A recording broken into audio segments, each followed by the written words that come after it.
thank you all for coming. We are excited for the next couple of days to learn more about registered apprenticeships and what it could look like and what it looks like in Utah. I want to first start with a massive thank you to the University of Utah Valley University for hosting us today, and for Assistant Dean Rev Rowley, who really has helped us plan this event. We're also very excited to later today and tomorrow learn from our Nevada colleagues at the University of Nevada, Las Vegas, who has started a very successful registered apprenticeship program that is unique across the nation. And so we're looking forward to learning more from them. My name is Malia Height, and I am the Executive Coordinator of Educator Licensing at the Utah State Board of Education. We've got some of our other teacher adjacent staff here from the USBE, and Christina Guevara, who is our apprenticeship specialist at USBE. So we're excited to be with you today. The agenda, if you haven't picked up a paper copy, anybody need a paper copy? Good in the room? Okay, cool. Can we put the link in? Oh, we're on top of it. On the link on the bottom of the agenda is there's a bit.ly that will go to all of the resources, including all of the slides from today. So if you want to follow along or take your own notes or whatever, all of these things are linked to that bit.ly or the QR code. And what else, housekeeping wise? What am I forgetting, Christina? Oh, in the building, restrooms are just across the hall if you haven't already found them, and water is around the corner. Or the soda beverage table has a plethora of choices still. Okay, I think that's it. Any questions before we get up and started? Okay, we have somebody monitoring the chat. For those of you who are online, we have several participants who are participating virtually, and we welcome them also. So we're answering those questions. If you have a question in the room, feel free to raise your hand, yell at me, hey Malia. We're happy to answer your questions as they come up. We will also have a Q&A, a formal Q&A with both the USBE and UNLV at the end of the day. So if you think it might be relevant to that situation, maybe you jot it down and keep it in your pocket for 4 o'clock. Okay, we're going to start with,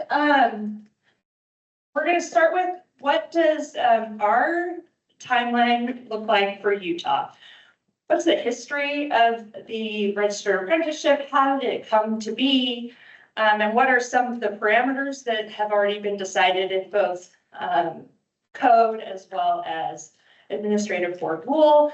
And so we'll kind of lay the landscape of what Utah looks like, and then we'll have a break, and then we'll get to hear about UNLV's model and see what are some of the golden nuggets that we can steal out of their program. It's really amazing. I've heard about their program several times, and it's pretty spectacular way to support these new educator candidates. Okay, so I think we're ready to off to the races. So that's just a welcome one. So we want to start today. I'm going to talk about the road to the registered apprenticeship and what that road has looked like. We saw in 2021 was when the first registered apprenticeship for teachers was established out of Tennessee. And we saw a lot of states run really fast to get to the registered apprenticeship. In Utah, we were in a situation where we were coming off of COVID and a massive licensing system change, as well as a shift to competency-based licensing. And so the timing wasn't quite right to jump on the train at that time. But it ended up being a silver lining in that we have been able to be really thoughtful about how we have approached the registered apprenticeship. and have been able to gather a lot of feedback from a lot of different people. Some of you delightful humans are in the room, as we have been trying to figure out what makes sense for Utah and how can we best meet the needs of our local school districts and charter schools and our institutions of higher ed. So this is the overview of where it started. It started in the winter of 22-23. It was actually December 22 that I got a phone call from somebody at the Department of Workforce Services and said, hey, so there's this grant and we think it'd be great. And what do you think? And I'm like, I guess maybe we can dip our toe in, maybe. But that was when it started, and it's been a slow pathway of growing since then. And since we have been able to hire our full-time apprenticeship specialist this last summer, things have really just taken off, which has been exciting to watch. So where did we start?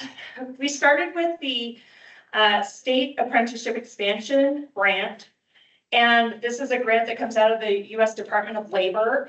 And lots of different, the intent is to expand registered apprenticeships within each state. And so in collaboration with the Department of Workforce Services, we developed the very barest of bones of what a registered apprenticeship for teachers might look like in Utah. And we were awarded I think it's in the next slide, $2.2 million specific to education that year. So when we were looking at applying for this grant, the things that we had to do to justify why we should get this money is, what would a registered apprenticeship for teachers do in Utah? What need was it going to meet? And how is it going to help us to expand the workforce of teachers in Utah? So we looked at all of our existing pathways and said, well, we don't want to just replace something that already exists. We want to expand the pathway so our pipeline gets bigger and we can get more folks in the door of becoming a teacher. And so we wanted to look at ways to include individuals who don't already have a degree. So we have a lot of traditional folks coming through university programs and becoming teachers, and that's wonderful and amazing. And then we have this new program that is Apple, which is alternate prep and requires somebody be hired at a school, and most of the time requires that they already have an earned degree.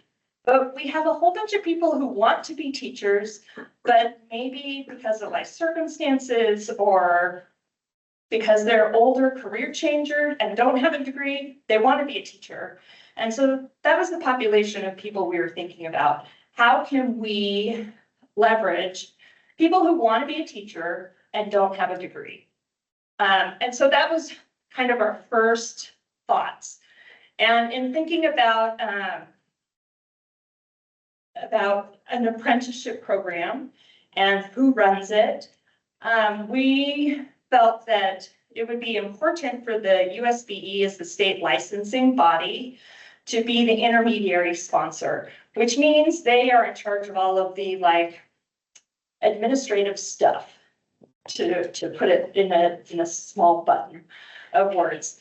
And then we could partner with the districts and charter schools who would hire apprentices and work with our established relationships with institutions of higher ed to help prepare those people to be teachers. So we looked at that. We wanted to include, we have a huge pipeline of people who complete our teaching as a profession through Educator Rising. And this number might be a few years old. About 433 people complete this in high school. And we're like, that's cool. What happens to them? We don't know. So we wanted to put them into the pipeline and make sure that they can get across the finish line and become a teacher in Utah. So we were awarded $2.2 million through these SAFE grants, and it is a three-year grant. It helps to fund the administrative side of the apprenticeship, and also helps to pay for education costs for apprenticeships, helps to supplement salary or wages for the apprenticeship through their LEAs, for local education agencies, and also a mentor stipend to help the individuals who are having an apprentice in their classroom. So that was where we started. We're pushing to have a request of $8.6 million ongoing funding to support the registered apprenticeship for teachers. We'll see how that goes. The next 2 months will be the time to pay attention. And we have found that we're able to leverage some WIOA funds, which is the Workforce Innovation Opportunity Act, which is going to be another way to supplement some of the needs of a registered apprenticeship program without additional funding. So if we don't get this big number of 8.6, we're going to be just fine. So last session, legislative session, there was a bill, HB 208, teacher licensure amendments, and there were lots of things related to teacher licensing in that bill, but one of the key pieces was that we had to have a strategy to improve the pipeline for educators. And the legislature was really interested in having more people be teachers, have that pathway be competency-based, experiential learning in the workplace, and support individuals who do not have a degree. There were some specific requirements in the strategy that we had to develop. And we have worked in collaboration with our college and university deans of education to consider those things and how can we expand it, and also worked with our districts to help say, well, what are your needs and how can we meet the needs that the state legislature has said, we need you to expand your strategy. How can we do that in a way that actually supports the workforce, actually expands the pipeline? And it's been really a fun side of this bill. There were some other parts of this bill that were a little more jarring. This is the bill that eliminated the pedagogical performance assessment from licensing requirements, but focusing on the ways to expand teacher licensing programs has been the fun work for the last year. Any questions so far? Yes. Who's sponsoring your bill? For the funding, it does not yet have a bill associated. If it does, it'll show up in the educator licensing newsletter. We'll put it up there. So there's not a legislative bill to support the funding yet. And it may be one of those things that isn't a bill, but a part of an appropriation. There are lots of bills this session so far that are attending to how schools are funded. And so I think we're going to see a lot of change in that world. So it could, one of those maybe, we don't know, still early. The session doesn't technically start until next week, but it is 45 fast and furious days. So buckle up.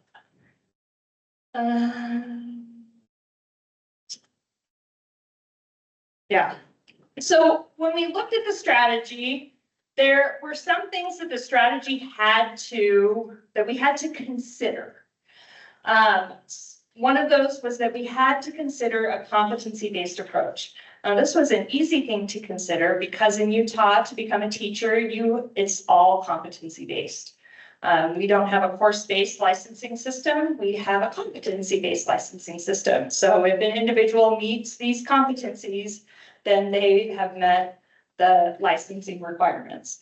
Not like when I was learning to be a teacher, it was like, here's the list of 15 classes you have to take to be a teacher. So that was one of the things, and that was an easy yes. I was like, phew, done. The second was that it needs to include experiential learning. Those are embedded within our teacher competencies, and so that was easy. But I think there were ways and are ways that we could broaden what does experiential learning look like in our teacher preparation programs. And knowing in the back of my head that we had already gotten this grant to expand a teacher apprenticeship program, it's like, there, that makes sense. Which leads us to the next spot, which is apprentices. And apprenticeships. So the bill and the strategy required us to consider apprenticeships as a way to expand the teacher preparation pipeline, which gloriously was an easy, sure, that sounds great, because we're already planning on doing it and we have money to fund it. So that was something that was an easy thing to answer. One of the things that was part of the bill is that we had to consider was a degree agnostic licensing, which would mean that a teacher could become a licensed teacher independent of whether or not they had a degree. So somebody with no degree at all, is there a way for that person to be a professionally licensed teacher in education? And in collaboration with the individuals that are required to be included, USHE, our deans of ed, and then our school district and charter schools, we decided within that strategy, that doesn't make sense within the structure of what it means to be a teacher. There are also some federal laws around becoming a teacher and having a bachelor's degree, with some exceptions for the trades and our career and technical education, of course. And so that was something that we considered, and we said, well, that would be great, but I don't think that's the answer. But if we can remove the barrier of earning a degree, that is a way to meet the same intent, what I think is the intent of this line, which is we've got people who want to be teachers and don't have a degree. How do we get them to be a licensed teacher?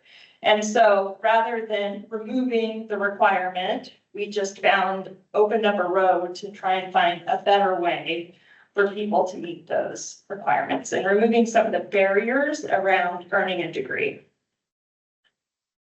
Okay, so then there were some things that we might want to consider. We are not required to consider these things, and you can see them on this list here. A license based on an associate degree, which we discussed as part of the degree agnostic discussion. The competency-based training program, which is part of everything that we do in teaching, so that was easy. Accommodations for non-traditional students, and that's something that has been part of, at least in my mind, has been front of mind when I think about how can we expand the pathway? How can we leverage an apprenticeship to get to our non-traditional students, people who are later in life want to become a teacher, or maybe they've been a paraeducator for 10, 15, 20 years, but don't have access to a higher education opportunity. And so can we find a way to take these people who already are in schools every day, love to be in schools, love education, are dedicated to their communities and the schools that they work at, and find them a pathway to become a teacher? And so that was one of the things that we were already thinking about, which was easy.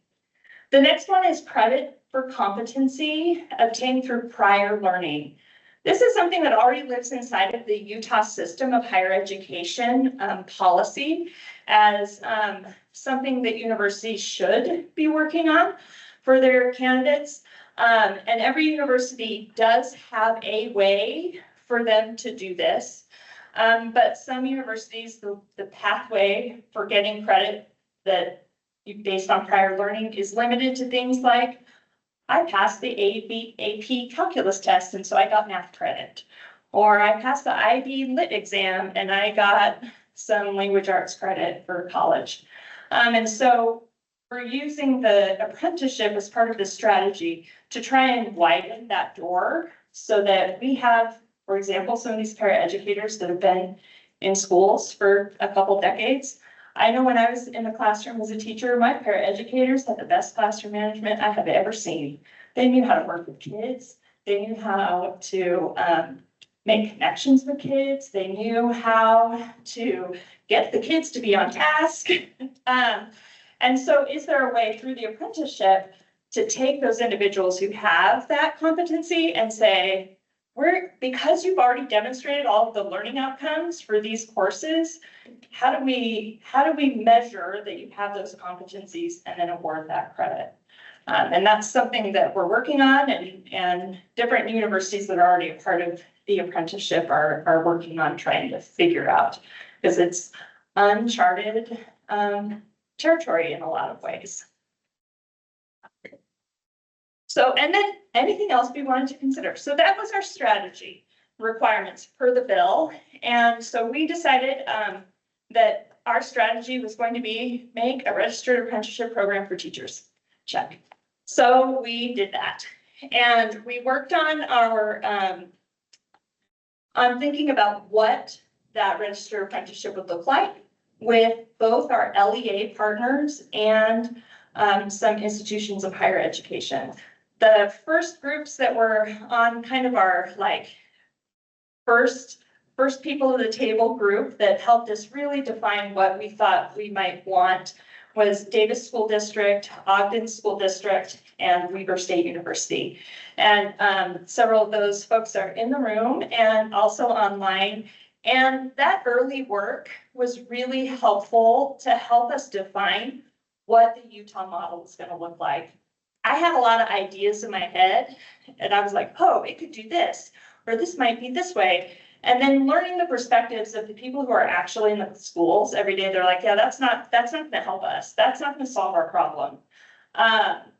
Really helped us to make and land on a spot to start that made sense for a lot of people. I had a lot of ideas of what I thought was going to be, and the other folks from ESB, what was going to be really great. If we could get higher ed to do these things, it would be awesome. And then higher ed was like, yeah, we can't pivot that fast.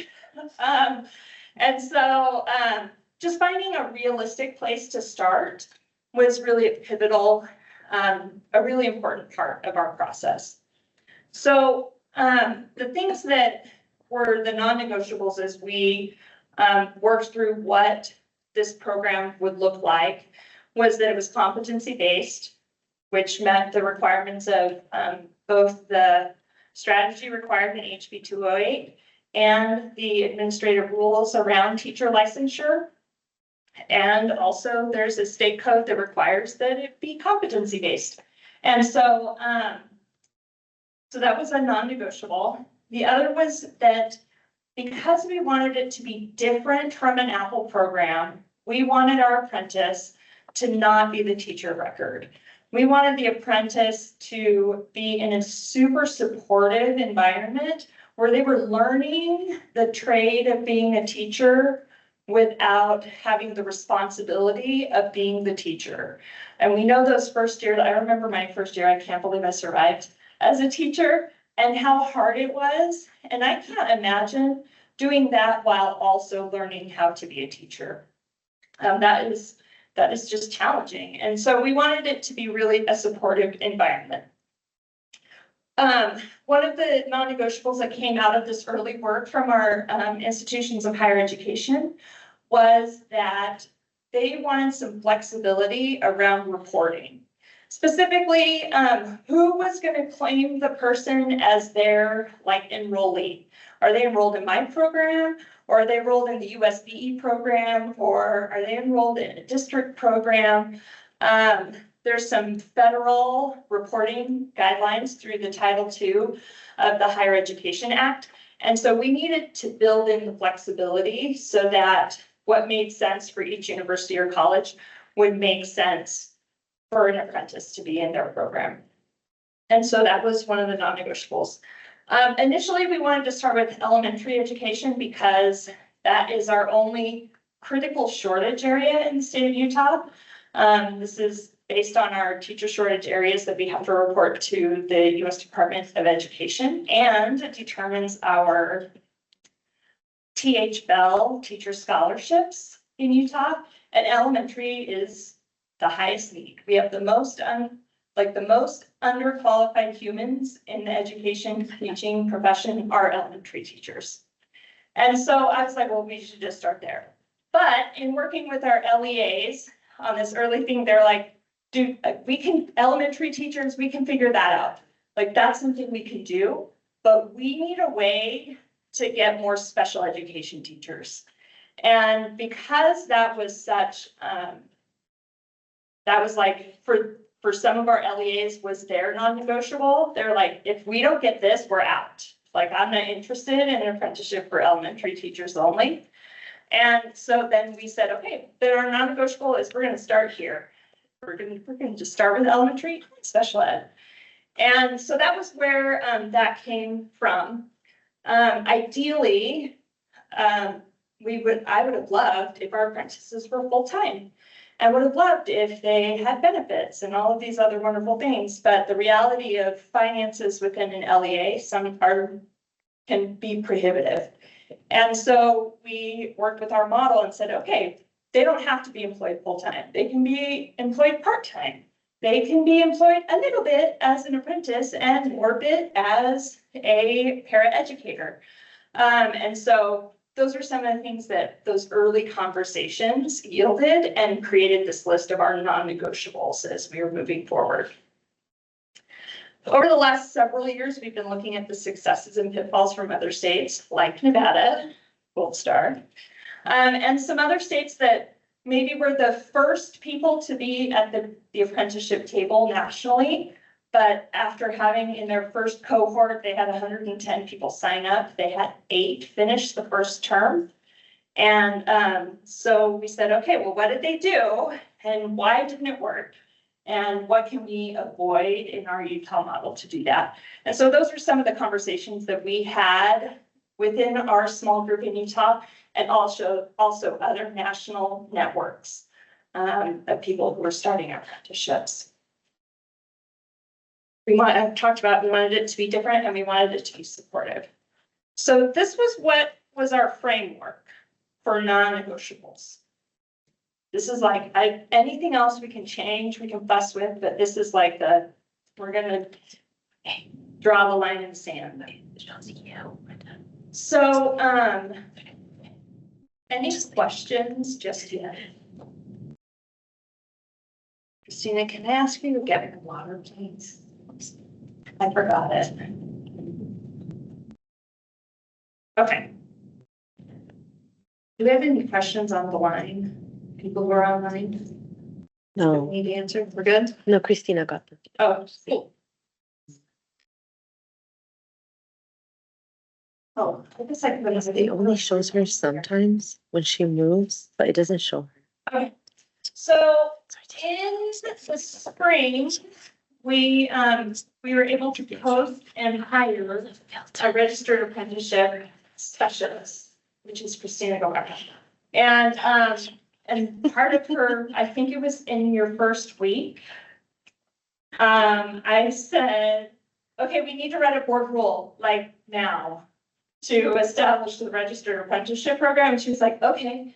And then she was like, is this normal? No, this is not normal. But we, with all of the feedback from our initial group as well as others, then we established our first board rule around the registered apprenticeship program. It's R 277-333, and it's linked in the slides here if you like to read policy. If you don't, it's fine. And that was approved by the board in September. And so the rest of the work has been really on the back of Christina, who's been amazing. I was thinking about this last week about where we were 6 months ago and where we are today. And it really is amazing to see how much has moved and grown. And we've got official partners and it's pretty great. But I'm going to turn the mic over to Christina, who's going to be able to share what does Utah actually do and look like.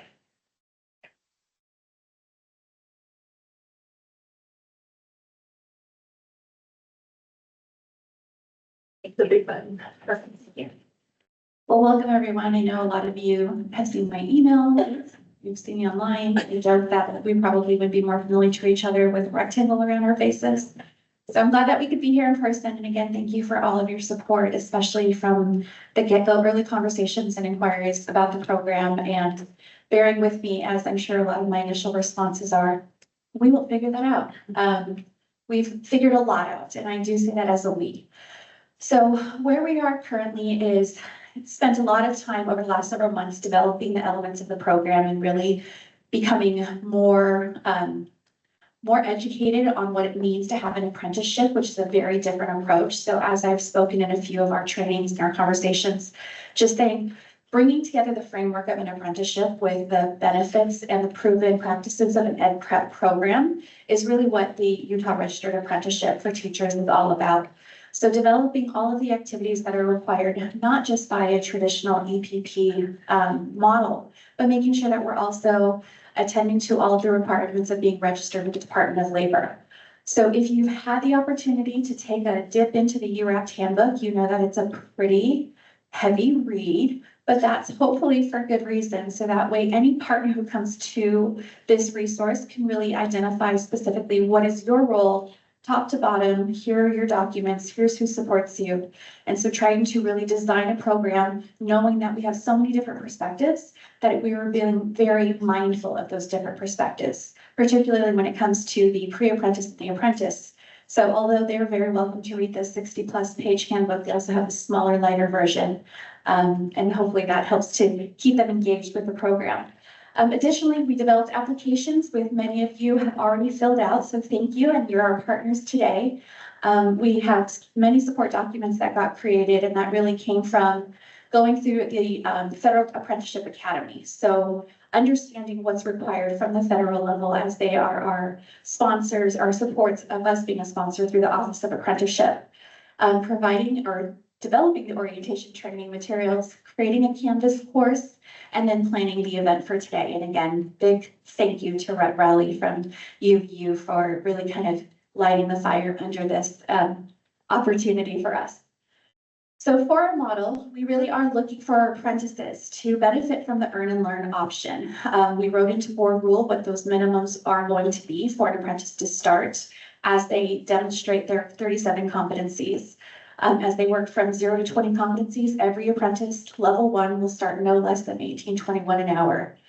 And I know that sounds really fantastic, but you have no idea how fantastic it sounds until you tell that to an aspiring apprentice.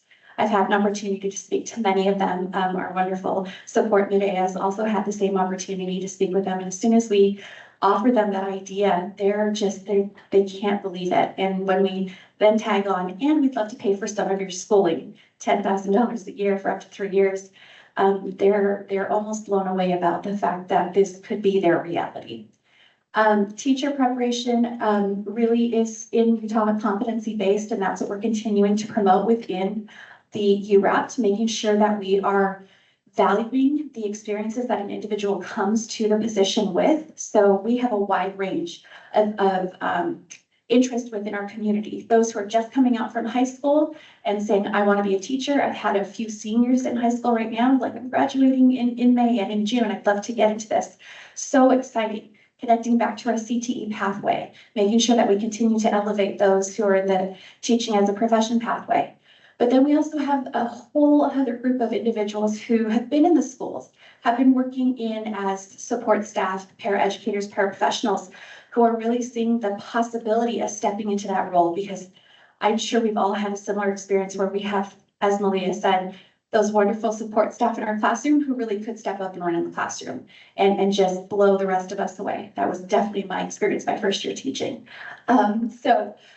Preparation is really, we're committed to the apprentice not being that teacher of record, allowing them to just be in the space of learning and growing in their experience of teaching from top to bottom. And then as much as we tried to identify how the support was going to come for the individual, those lessons learned from other states was really having a high quality for what we were asking of our journey workers. So in that apprenticeship space, that individual who already has those professional certifications to guide the apprentice through their workforce development of being a teacher.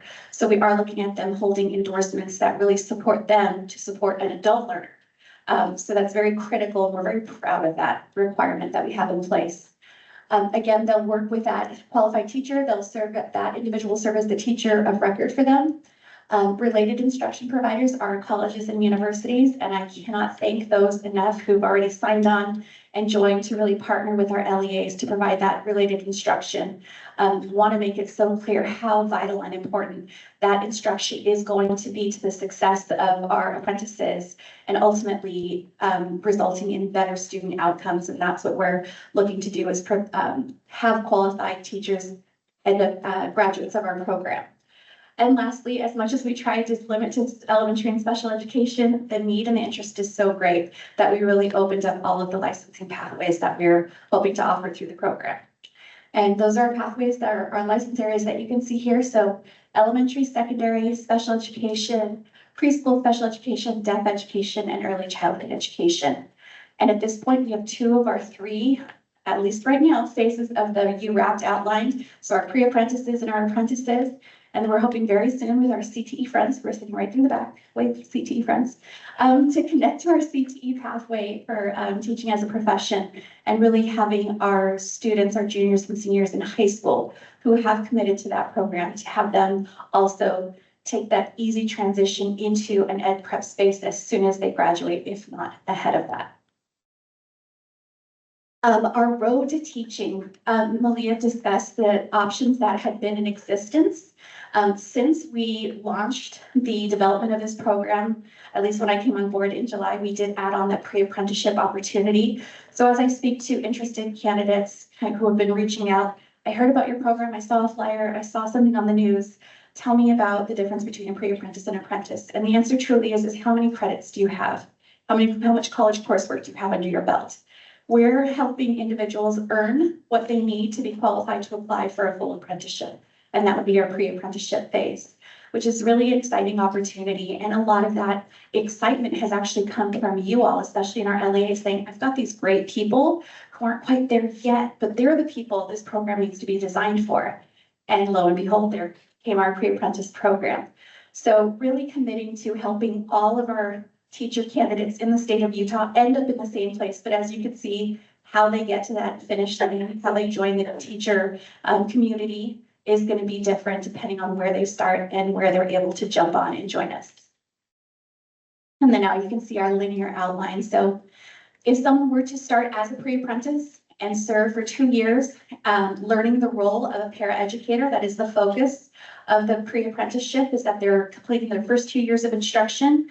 And then they're going to be demonstrating competency with the Utah Standards for Instructional Paraeducators. They then meet the qualifications to apply for a full apprenticeship, which could be up to 3 years. And so as we're looking at that very end of the line, we could have an individual who has a bachelor's degree, a professional educator license, and potentially up to 5 years of targeted experience in a classroom.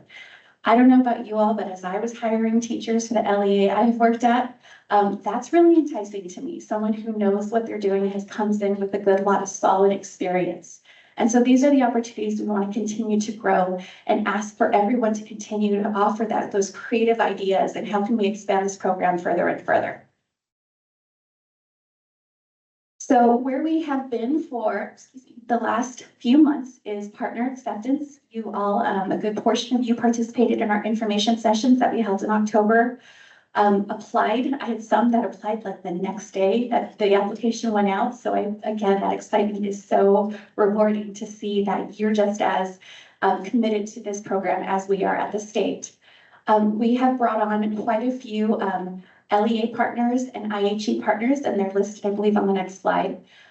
We've also completed our Canvas course development. So if you've already gone through orientation, you get enrolled into our partner hub, and that really is going to be our central location for resource sharing, for any document submissions that need to come through.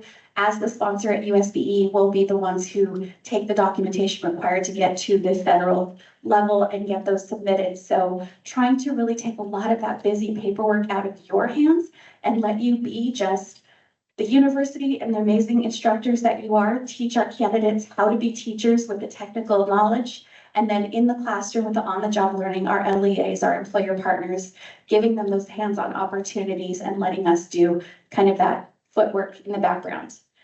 We've identified a communication plan. You might be like, Christina, I've already received too many emails from you this week alone. I'm sorry, get used to it, but I would rather you have more information than not. And I've seen a lot of really wonderful opportunities where I've heard from candidates who say, my principal shared this with me, my HR sent this out to us. I got this from a friend. I've had people say, my daughter's, attending the U, or she's at SUU and she really wants to participate. Like, how do we get her involved? And so the word is getting out, and I really thank all of you who have helped spread that message. These are our accepted partners that we have, and for anyone who happens to be in the room, can you just do a quick stand if you're an accepted partner? I think you deserve a little bit of a round of applause for your work. So, come on, If we all. Yay, thank you so much for being willing to jump in with us. And really, you're helping to design the program. And I know I've said this in many of our conversations, is that your feedback, our constant communication is going to allow us to be super flexible to the needs of our apprentices, which ultimately means we're being super flexible to the needs of our students. That's who these benefits are going to land with, as we have teachers who continue to move forward and stay within our schools.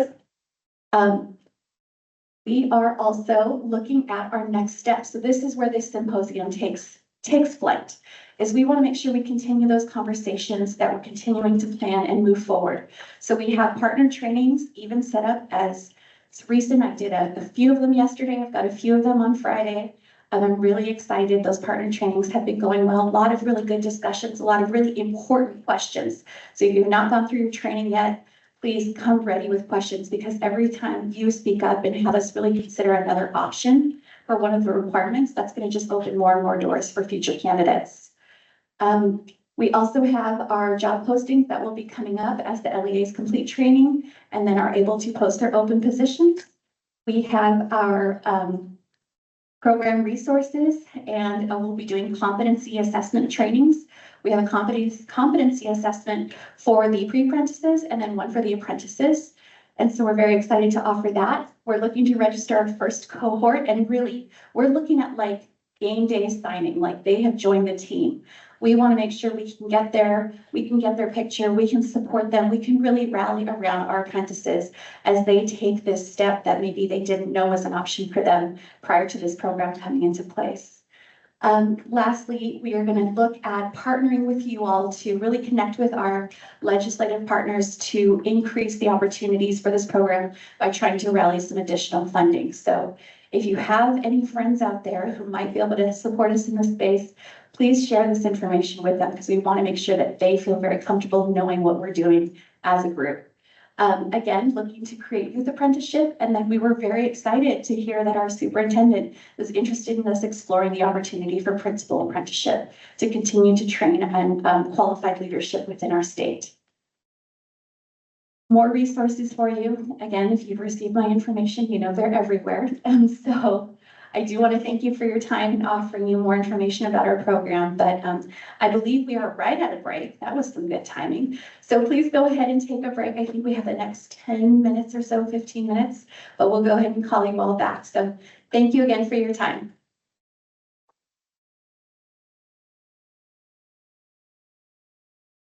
She has her hand up. Oh, yeah. Tony does. Sylvia Reed. Do we talk about it? It's an off mic. Do it right now. So we can change it for very. Or anyone online, I will jump into the comment section and respond to your questions if that's okay with you. So during this break, if you have additional questions, I'll take those online. Thank you. Yeah, someone said that they can Sylvia ask Reed it had out one as loud. well. I'll come back and we'll ask how. Okay. Yeah, and I'll respond to that. Okay, that's good. Yeah. Perfect. Yeah,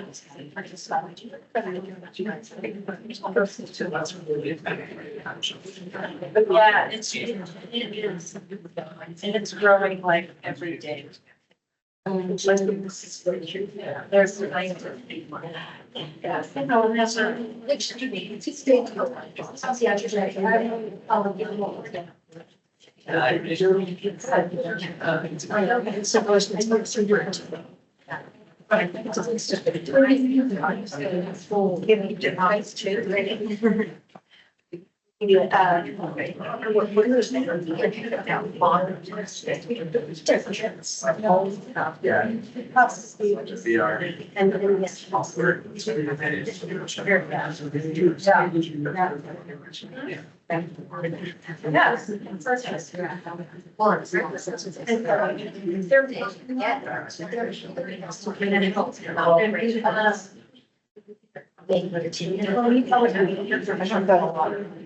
Those are the things we've covered. Joey said. Yep. I mean, I don't know. So what, do you remember the building? Maybe we were in and we've been.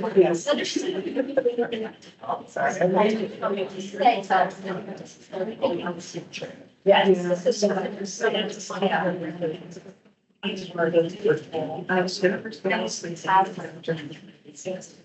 Exactly. I'm trying to hide. And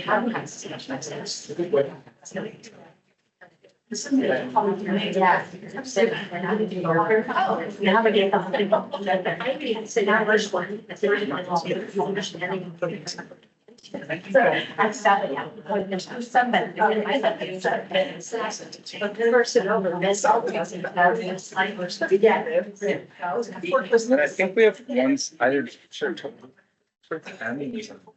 Sound works, baby. Oh, good.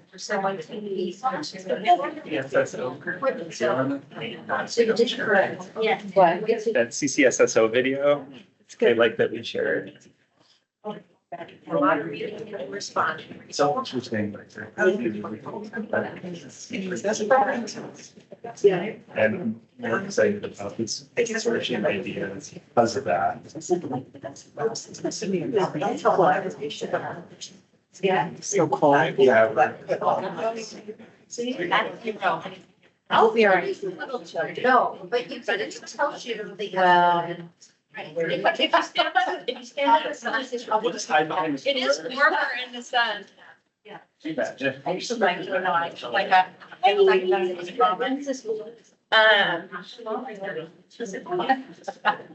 I have a very nice wool coat. Yeah. It's just a little. She looks, yeah, it does. All right, so here's.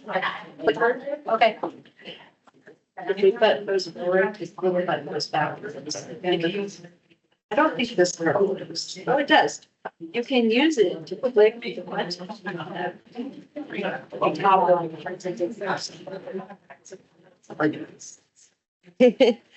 I'm like, they got candy now.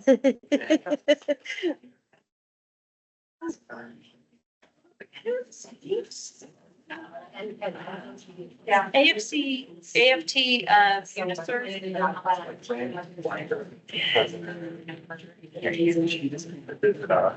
they're usually They're very, like, they're kind of everybody. pro. Let me, I'm gonna add it to my list. I have two microphones if you wanna like. I will juggle it. No, that's perfect. We're gonna have to check. Yeah.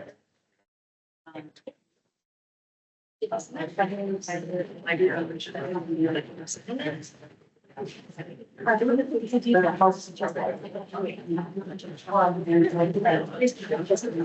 is, not problem, is that because I have.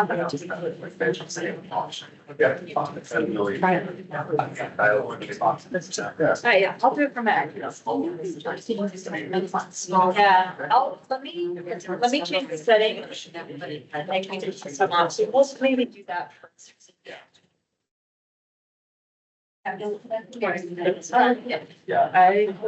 I full support, man. Yeah, exactly. Different tax. Yeah, let me change the setting. Picture with the roads. Yeah. I'm gonna share one. I did something very similar, but it's like Big Dog.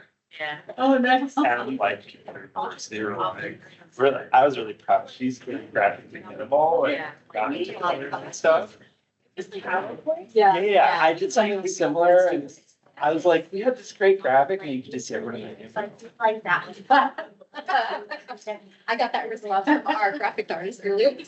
We're trying to use this metaphor of roads too all the time, and on ramps and off ramps and exits and mile markers, like it works. It's just, I'm not a graphic designer. The total sign? Yeah. Yeah. I mean, I'll find it later on my computer because It's a lot. it's a lot. Well, we were talking about that today. I'm like, you can't include everything. Yeah, no, but this. We can have additional resources to explain the details. Okay, let me change the settings. Yeah. We're not probably gonna say, we don't. This always, you know.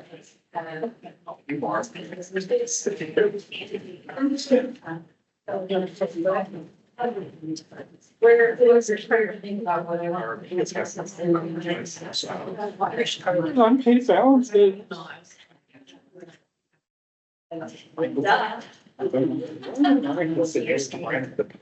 Oh. It's over, so, you know, how they read it, I was like, I've never said that, it's a big thing, support, but like, it's not an A or something. It's like, let's have a conversation. Because she didn't come really. Or came to me and I told her like, I'm at a thing. Yeah. This is the problem that Michael has, is that everybody bypasses it because they get cold and trying to reset the thing. It's also why I jumped a little bit. Actually, Michael's trying to do it. Well, I could say. That's right. I just told her, and number, hey, Yeah. in Zoom, just make sure that everyone's doing their job. Well, He can, he just needs to let me. needs to fall on his big time and figure it out. You guys want He's the database. I need to get, I guess. Be dealing with the student issues. Better. And Set it up. Well, that's her. it's a thing. Sorry, that's really on her side. So if you need to be there, I need to be there. Yeah. Same with me, I told the person yesterday. Are you upset? I said,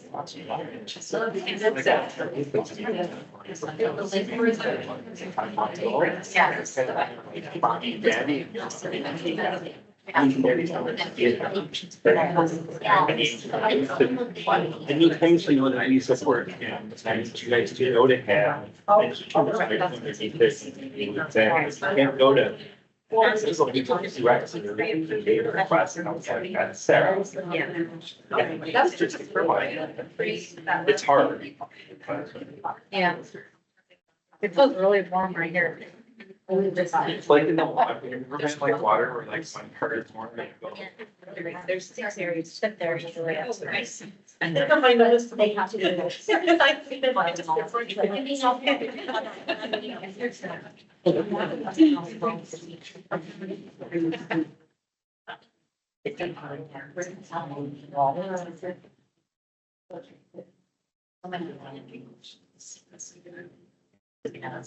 That's a really good one. The students, we also have.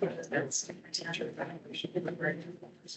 Oh. Okay, so you can say some of the, that's what he says, you know, yeah, it's good things. Sorry. This was very, I have some things where I think they're one.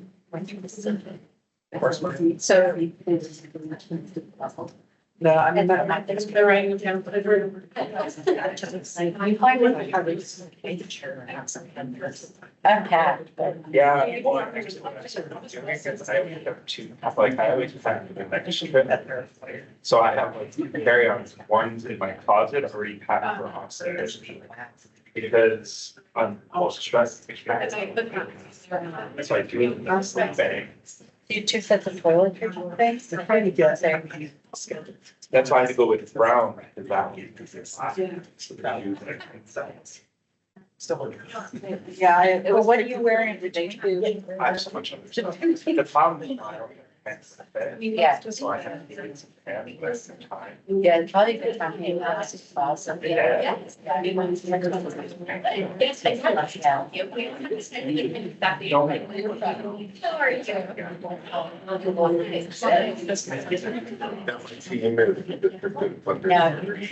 going to.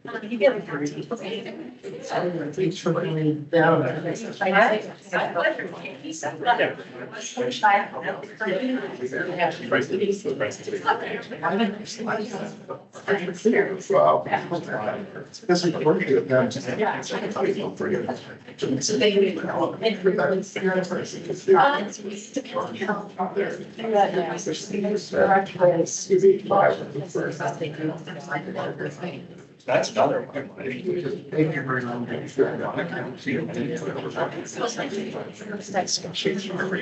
Do it. And then it's like-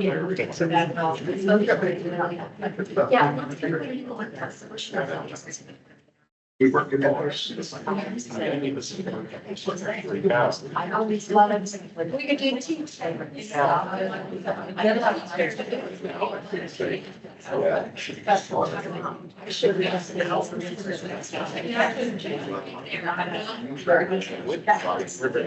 Well, I did it from like, Thank you. This is great. Hey. she's not there, because she's been preparing her program about.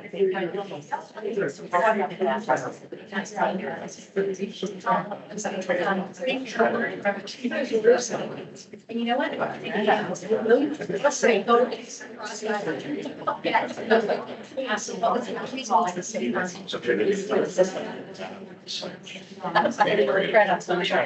Like she was like, she needed something, she called it out, she said, you know, I know people. I know. Yeah. Right, Sarah. And I could get a script for everyone. Freeze. Oh, it's flat, exactly. It's like, Yeah. communications thing.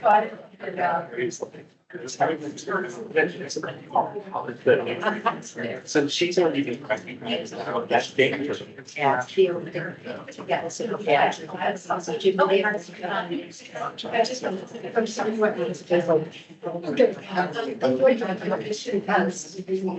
Our view is we did it really all the time. So it's a question, right? I love it. They're not. Video is really.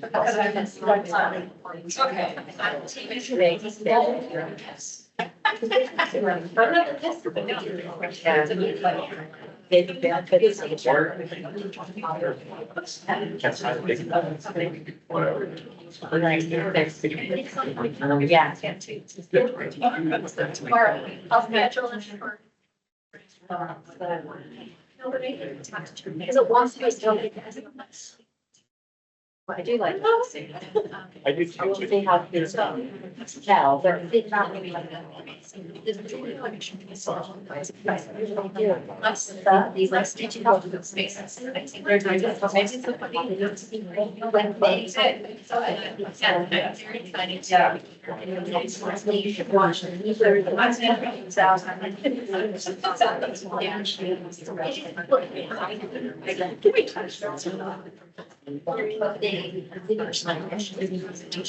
She never was. Your camera froze. Big old picture of me. I know that camera's not. I'm like, why is it The showing? worst person to freeze. It just kept showing like you and then her, and I was like, I don't know what to do. Like they can hear her, so it's fine. Well, when you got rid of the background, it showed It up. did help, yeah. But then me too.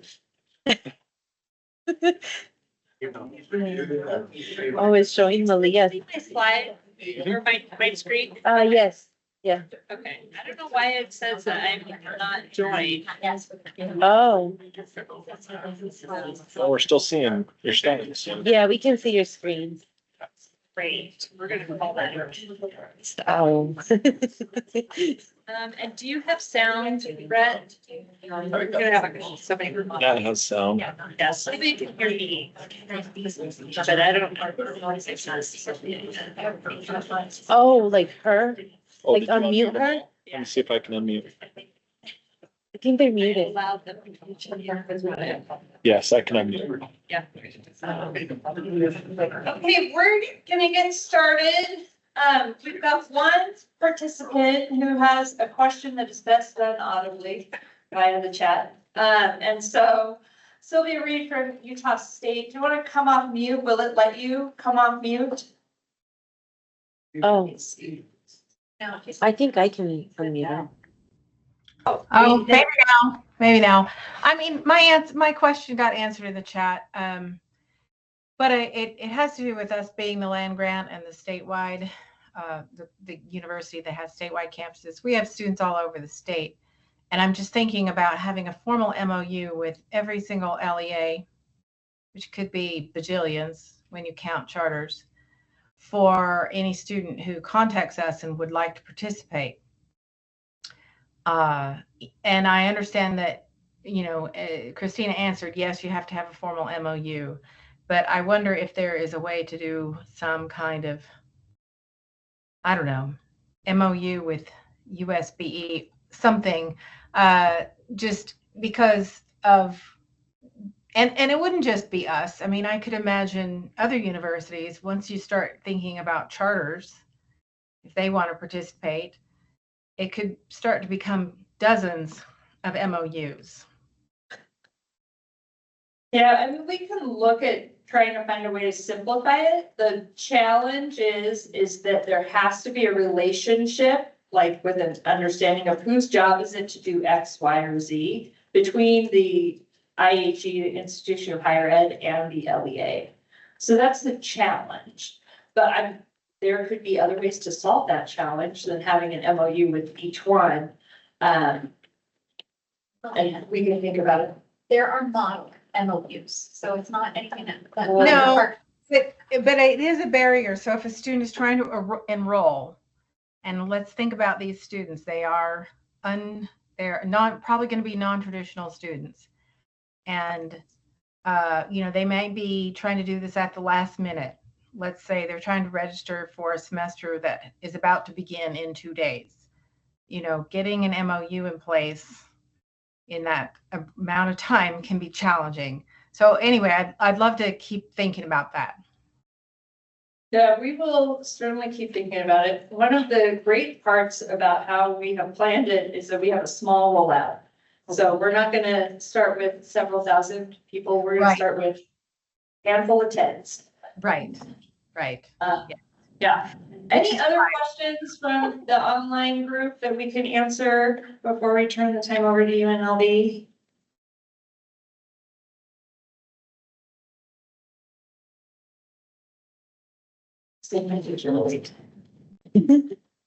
Okay, well, with that, then I'm going to shut this down so you guys can all see the slides again. Maybe. There we go. And I will turn the time over to Dr. Danica Hayes and Kenny Barner from Utah, or not, sorry, the U. It gets me every time. Utah University of Nevada at Las Vegas, UNLV. Go Running Rebels. Be a very southern Utah campus. Yes, the very southern Utah. We're fine, like surprised you have your colleague. I'll let you be my colleague. All right, good, we're here. Hello, everyone. We're excited to be here. It's very cold in this space, but being in Nevada being in a desert for a while, we're kind of wimpy with weather, but we will, if you see us go by the window, that's fine. So my name is Danica Hayes and I've been at UNLV for 10 years and I've been dean for the last 5 years. Please say hello. My name is Kenny Barner. I serve as Associate Dean for Academic Programs and Initiatives, and Danica and I together are PI and/or co-PI on all of our apprenticeship-related work. And so I thought I would start with a little context of Nevada for those of you who aren't as familiar. I wasn't. I took the job and I knew Las Vegas, or thought I knew Las Vegas, and didn't really have a sense of what Nevada was about. But we have 17 counties, and obviously we're a big state. We have counties that are 2,000 square miles. We have Las Vegas, that's 8,000 square miles. That's about 2.3 million people. And then we have other counties with 18,000 square miles with 1,000 people. So, our counties are very, geographically spread apart, our folks are spread apart. And that becomes really important because we have two research institutions, us and University of Nevada, Reno, and another 4-year that prepares teachers, Nevada State University, which is close to us in proximity. But those three universities are, UNR is about 7 hours from us, but it barely taps into the geography up there. So there are areas in the state where folks would have to drive 4 hours, 5 hours, 6 hours to come to class. So just to give you a sense of just how things are laid out in Nevada is important. Do you want to? You might hear us use words that maybe resonate with you or don't, but you'll hear us talk about urban, suburban, rural, frontier, and indigenous, because those are our communities. So we have frontier communities that are actually much more remote than even the rural communities.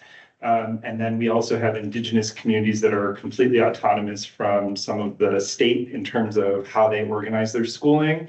And what we're going to talk about is a statewide approach. So if you hear us use those words, sometimes if we're saying frontier, it's not synonymous for rural, it's an extra step of rural. And that's in Nevada, that's a phrase that we use. And Kenny's gonna be our clicker, so maybe.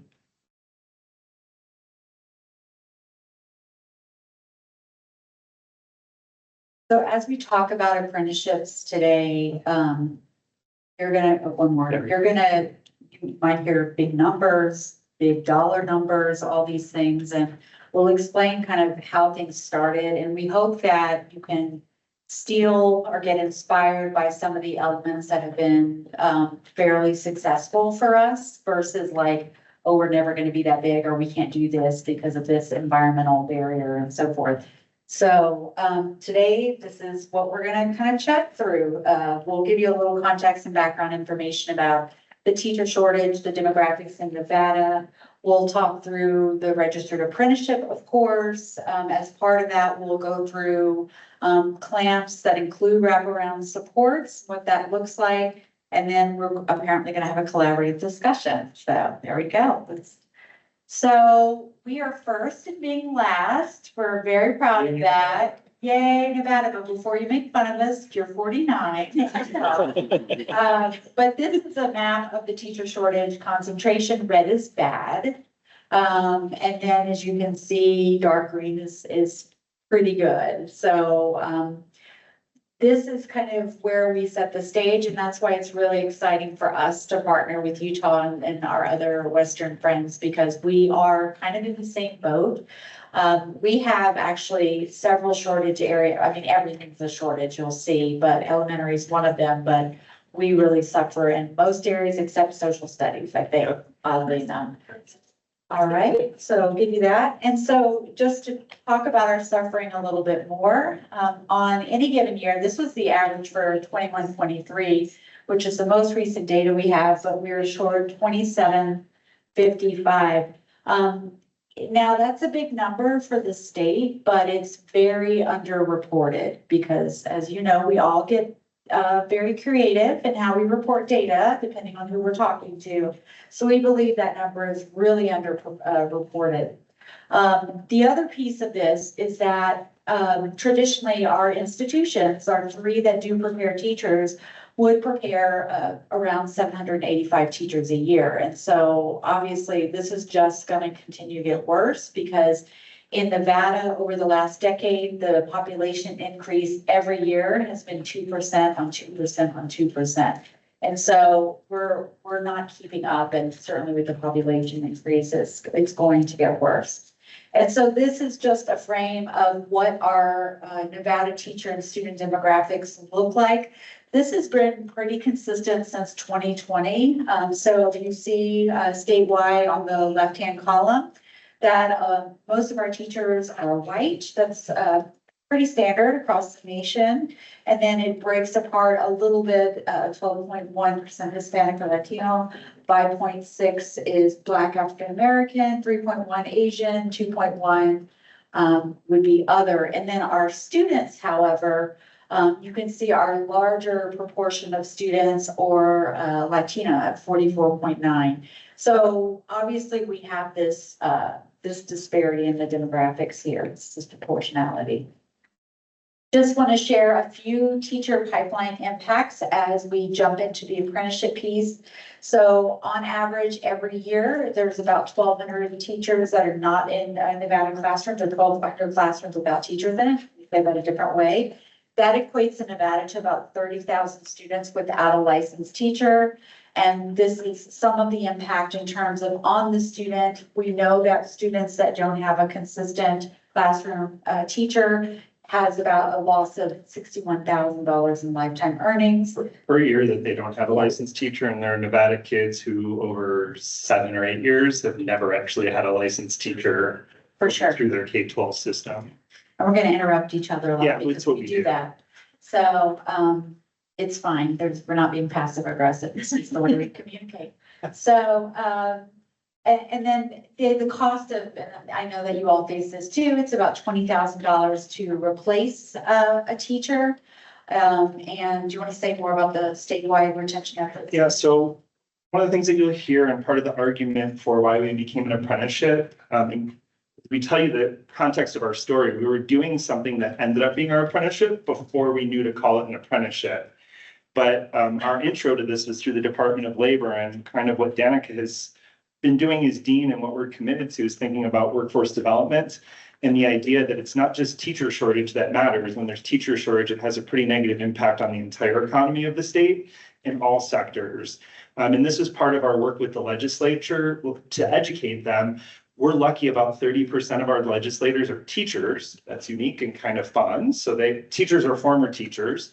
So they get some of it, but trying to help them understand the impact isn't just that there's this teacher shortage we're trying to respond to, that it has a cascading effect.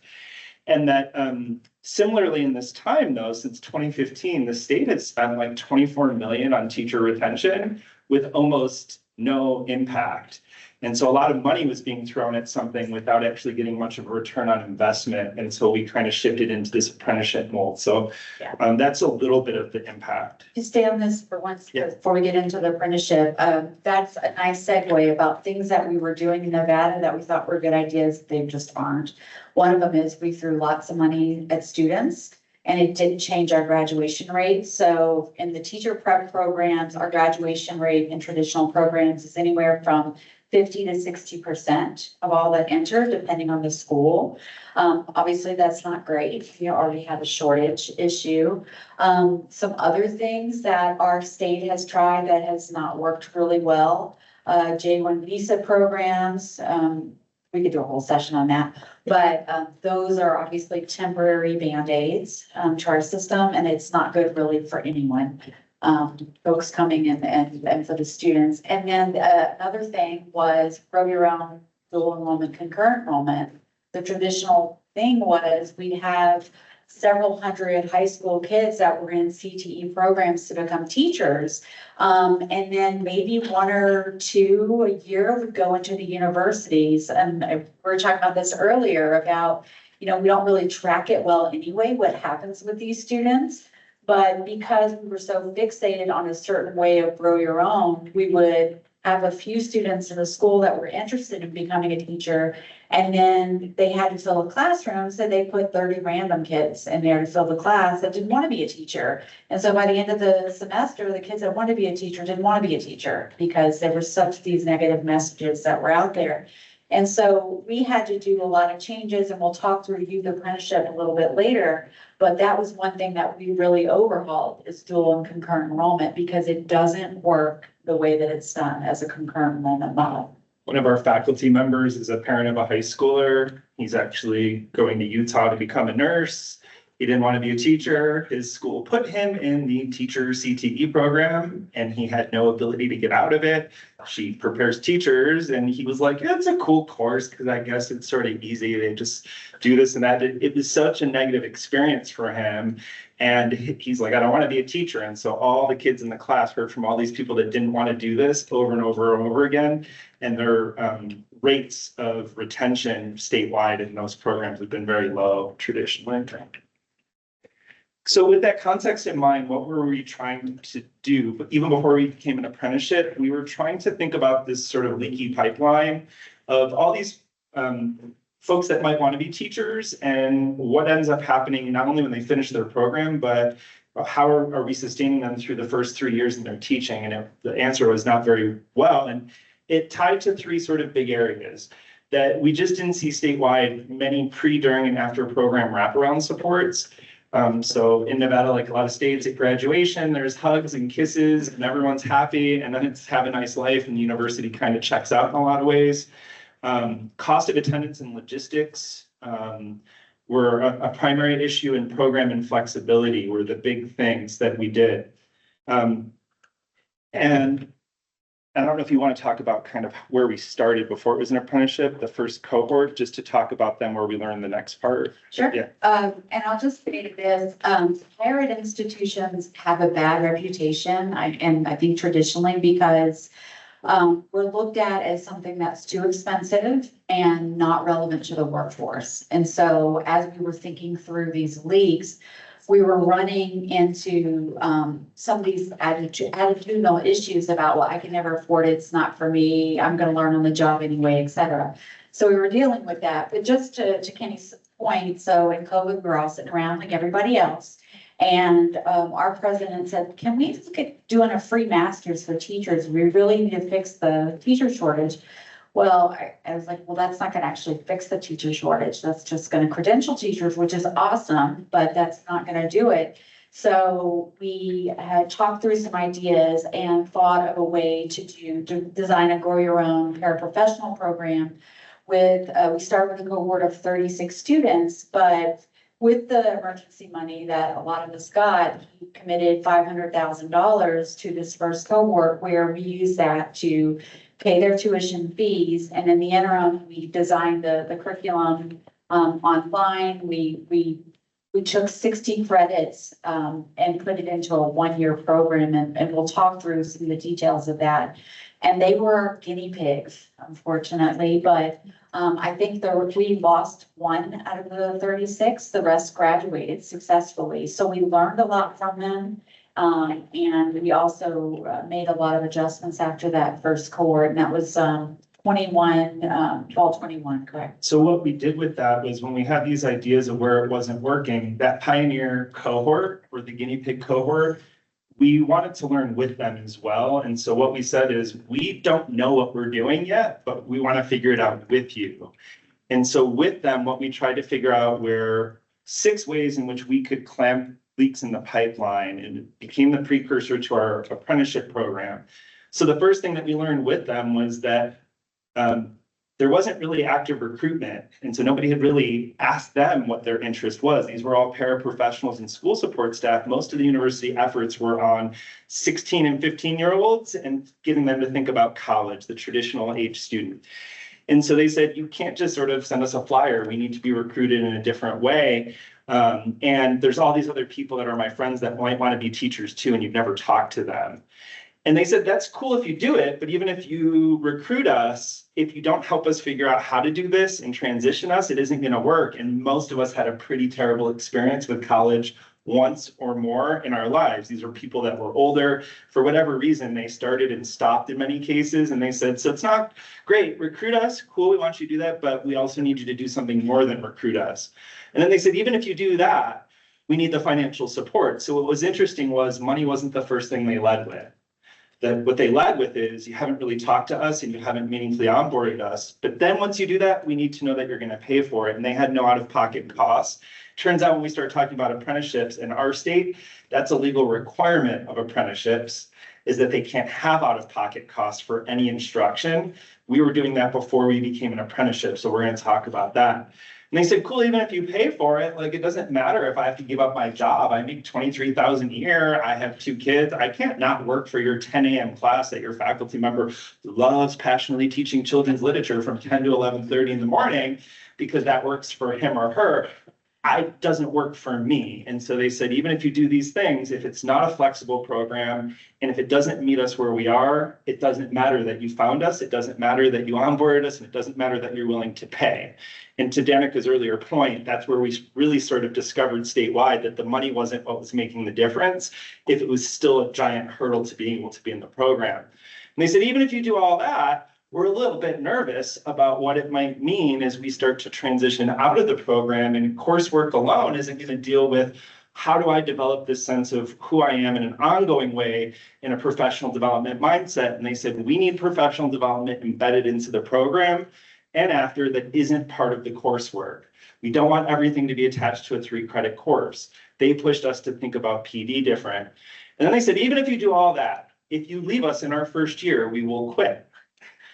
And it was really interesting. We can talk about this in the conversation point. In our state, teachers unions are different from parapro unions. And they had a lot of bad experiences with teacher unions and their teacher colleagues. And they were intimidated. Leah talked about this, and it's true. They knew better and more than anyone else how to do a lot of the jobs of teachers, but they didn't necessarily have a great relationship with teachers. And they were nervous that just getting credentialed wouldn't get them buy-in. And they didn't want to be left alone with their districts or those teachers in the first few years. And they said, you have to stay with us. And we don't think universities do that. Are you going to be the first one to step up? And so we said, sure. So these were the 6 things that sort of framed what we learned from that first cohort prior to becoming an apprenticeship that mattered. Can you stay on that just for a second? Just for context, so our legislature meets every 2 years, February to June. And in the 2021 session, there was a bill that was passed that would allow the work experience of paraprofessionals to count towards student teaching hours. And that was a game changer. And I don't know the landscape here around that, but that is something that would be very worthwhile advocating for at the state level for folks to count that work experience towards student teaching. And that really opened up this flexibility of them being able to continue full-time paid work. We had to build around that, of course, but that was a key piece of it. And when we get to our lessons learned, we've had a lot of fun with the legislature. And by fun, it's not exactly sarcasm fun. A lot of it has been fun, and it's been an interesting journey, but a lot of it's been really painful too. And we had a bill in the last session that would have really secured this. We fell on our face on the very last day of the session. We can talk about that. But how we became an apprenticeship program was the day after that bill died. The State Department of Labor called and said, we want to be your plan B. So we watched your bill go through. We thought it was going to pass. We saw it didn't. And what you don't know is that you're an apprenticeship program. You've just never called yourselves that, and you're not registered. And we're like, apprenticeship, okay. And we sat with the Department of Labor. And so our program is there was a phase that before we were an apprenticeship, and there's a phase now. Much of it has stayed pretty similar. But the program structure I'm going to talk to you about now really reflects both our apprenticeship and what we learned from those. And each cohort continues to refine the program. But just a little bit about our approach. Our apprenticeship is set up as a 2-year apprenticeship. One of those years is the last year of their academic program. The second year is their first year as a teacher when they're no longer in their academic program. And that was really important to this is the cool part about being first. It's not like your state where your state board is doing this, and our state is not interested in doing this. We are the sponsor as the university. And any other university that wants to join has to meet our minimum standards. They can't go lower than us. So we were actually able to establish a lot of things, including this idea of forcing at least 1 year of the apprenticeship to live after they've graduated from their academic program to make sure that we stay partnered. They have 2,500 hours that roughly works to 2 full-time years of employment.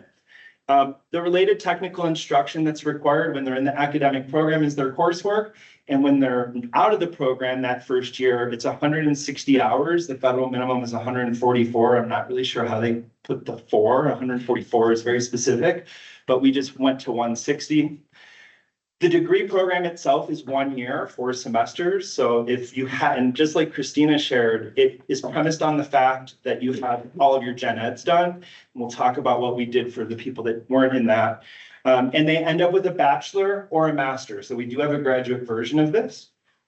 The approach is flexible, online and statewide. That first cohort was all in Clark County, and then everyone else in the state said, well, what about us? And we started learning that as a state institution, and to that question that was asked earlier, yeah, we might be located in Las Vegas, but if you live 4 hours away from a brick and mortar institution anyway, it doesn't make sense. And we decided to change our approach as a college of ed to serve anyone in the state that wanted access where they couldn't get to a college or university.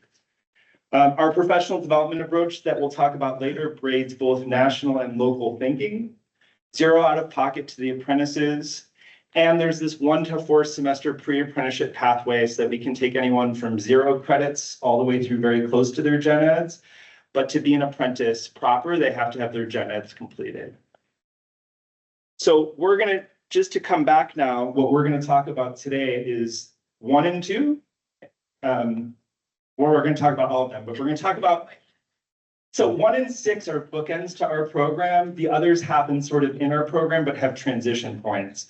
We're going to another conference where we're only talking about 4 of them, so I just screwed that up, but we're going to talk about all 6. Okay, so I will get started. So that clamp 1, I wish there was a better word than clamp, but that's what we're going with, clamp 1. So this is all about the active recruiting. And so we kind of touched on this a little bit about, you know, really creating a different set of questions about who isn't at the table. You know, are we catering to different groups? Are we thinking about folks outside of the traditional pipeline? You know, a lot of all of our institutions are talking about the enrollment cliff, and they're panicked because all the 18-year-olds are getting fewer and fewer. But no one's really saying, okay, who else could be served? And so we really started to figure out those other groups that have that work experience, that competency, and obviously paraprofessionals is where we started. And so that was a big piece of it, is thinking of all the possible folks that would be interested or had experience working with youth in some manner. The other thing in terms of the questions was, we learned from our failures in concurrent enrollment and dual enrollment. When you walk in and you say, okay, who wants to be a teacher? Like, no one raises their hand. It's not because there isn't interest. We all know this. We've done surveys. In fact, when we were rolling all this out, we did a survey in one county and there were 2,200 paraprofessionals that were interested in becoming teachers. It's about the questions that you ask. Who wants to give back to your community? Who enjoys working with youth? Et cetera, et cetera. It's all about framing teaching for what it really is in terms of pathways to workforce for everything about this very transformative career for folks. And so, yeah, of course you can. One little quick thing there too. We used to call our program all sorts of things. So if you look online, you might see something called PPP, because it's originally the Paraprofessional Pathways Project. That first cohort, the 36 were all parapros. What we quickly learned by asking questions differently was there was a whole woodwork of people that were school involved, that worked in school districts, that wanted to be teachers. We now serve custodians, bus drivers, office workers, lunch workers, library assistants. All these people said, we've been working in schools for 10 years and no one ever asked us if we'd be interested too. You went and talked to all those parapros, but like, hey, I drive a truck that, or a school bus that's like a lethal weapon, and I get kids to sit down, to stay engaged. I'm doing trivia on the bus run. Like, I have classroom management. Can I be a teacher too? So those questions also prompted us learning that there was a much bigger audience than just parapros. Yeah, after school program staff. I mean, there's lots of these pockets of folks that we are leaving behind. And some of it, as we'll get into, is their past experience with higher ed or their misperceptions of it, et cetera, et cetera. All of these things we know are successful components, but it's taken us 3 years to kind of figure some of these out. But the second one is really about meeting them there. This is literally and figuratively. So we talked about the geography of Nevada. So we will drive all over Nevada and have meetings with prospective students or school staff to talk about the benefits of what this is. One of the things we learned early on is we would say, yeah, you can do this program. It doesn't cost anything. And it feels like an Amway commercial, for those of you know what Amway is. And so it's If you do too good to be Amway, you true. apologize. Yeah, yeah. There's nothing against Amway, it just came to mind. Tupperware, I don't know. But we found that people just couldn't believe this could actually happen. So that was one of the barriers that we had to come across and deal with. The tables at job fairs, the flyers, all that stuff, it doesn't work for the folks that we're trying to recruit. And the folks we're trying to recruit are those that have literally been left behind traditionally from higher ed, but have this passion and this competency. So we would make lots of visits, lots of relationship building, all the things that you think probably naturally work. But we did that for a long time before people said, okay, these folks are legit. They're, because Vegas is a little questionable sometimes, so you don't know. We've gotten really friendly with the Salt Lake City Airport because actually flying here is the easiest way for us to get to Elko. And our Elko partners were like, okay, yeah, sure, you're coming up here. We set a meeting, we showed up and they're like, you actually came? And then we keep going up there every couple months, and to what the rural partners have consistently expressed, and like Elko is a good example of a rural community with a lot of frontier parts. That showing up matters to them because they don't expect us to. Yeah. So physically showing up, and those of you that work in more rural settings know that that to us was a big thing. And even our colleagues were like, wait, we're in Las Vegas. Why are you going to Ely, Nevada again? Well, because they don't have access to a higher ed program without somebody showing up. Yeah, and not just in schools, but showing up in, community organizations, churches, things that you typically wouldn't think of as a place to recruit for college. 2 years of one mouth. This is just a reminder that we have 2 ears and one mouth, so it's really important to listen before you speak. And we, as a recovering faculty member, I will say that is very hard to do. As a faculty member, you want to profess your expertise all the time, but really listening to what the barriers were, and in terms of recruiting people, but also as they were in the program. Also listening to the barriers with our faculty that we're working with in terms of like, this is going to be lower quality. I mean, all sorts of things. And there's lots of isms that come out that assumptions people have about certain people that are coming back to school or maybe aren't as sophisticated to higher education admissions and other things. And so really kind of listening to that and retraining, but. Funny question for you, this is the trivia part. How many steps does it take to apply to UNLV? Do you think? 43. 150 discrete steps. We use Scribe to go through the process. We sat to do the application. It's like an act of endurance just to get through admissions, and our faculty don't know that. They haven't lived that. And so part of this is also about listening to these students say like, yeah, what you think is easy, just fill out this application. We hear this all the time. All you have to do is fill out an application. 150 discrete steps. Yeah, for sure. Yeah. And then just this notion of what's different this time. So as Kenny mentioned, that there are a lot of folks that have been to college before, but had to leave college for various reasons. It could have been something happening there, could have been, starting a family, could have been grief loss, it could be lots of things. But the importance of creating that safety and that trust, just like you would do with any kind of traumatic experience. And so we really had to build those relationships and talk very structured, very concretely about how we were going to support them. And that gets into this second clamp, which is the orientation process, or for some a reorientation. A lot of these were technically transfer students, is how our universities would say they are. And one of the first things we said is basically failure is not an option. You will all graduate, right? It's that opposite of like being in the military. You're like, look around to your left, look around to your right. It's very much like you will all graduate.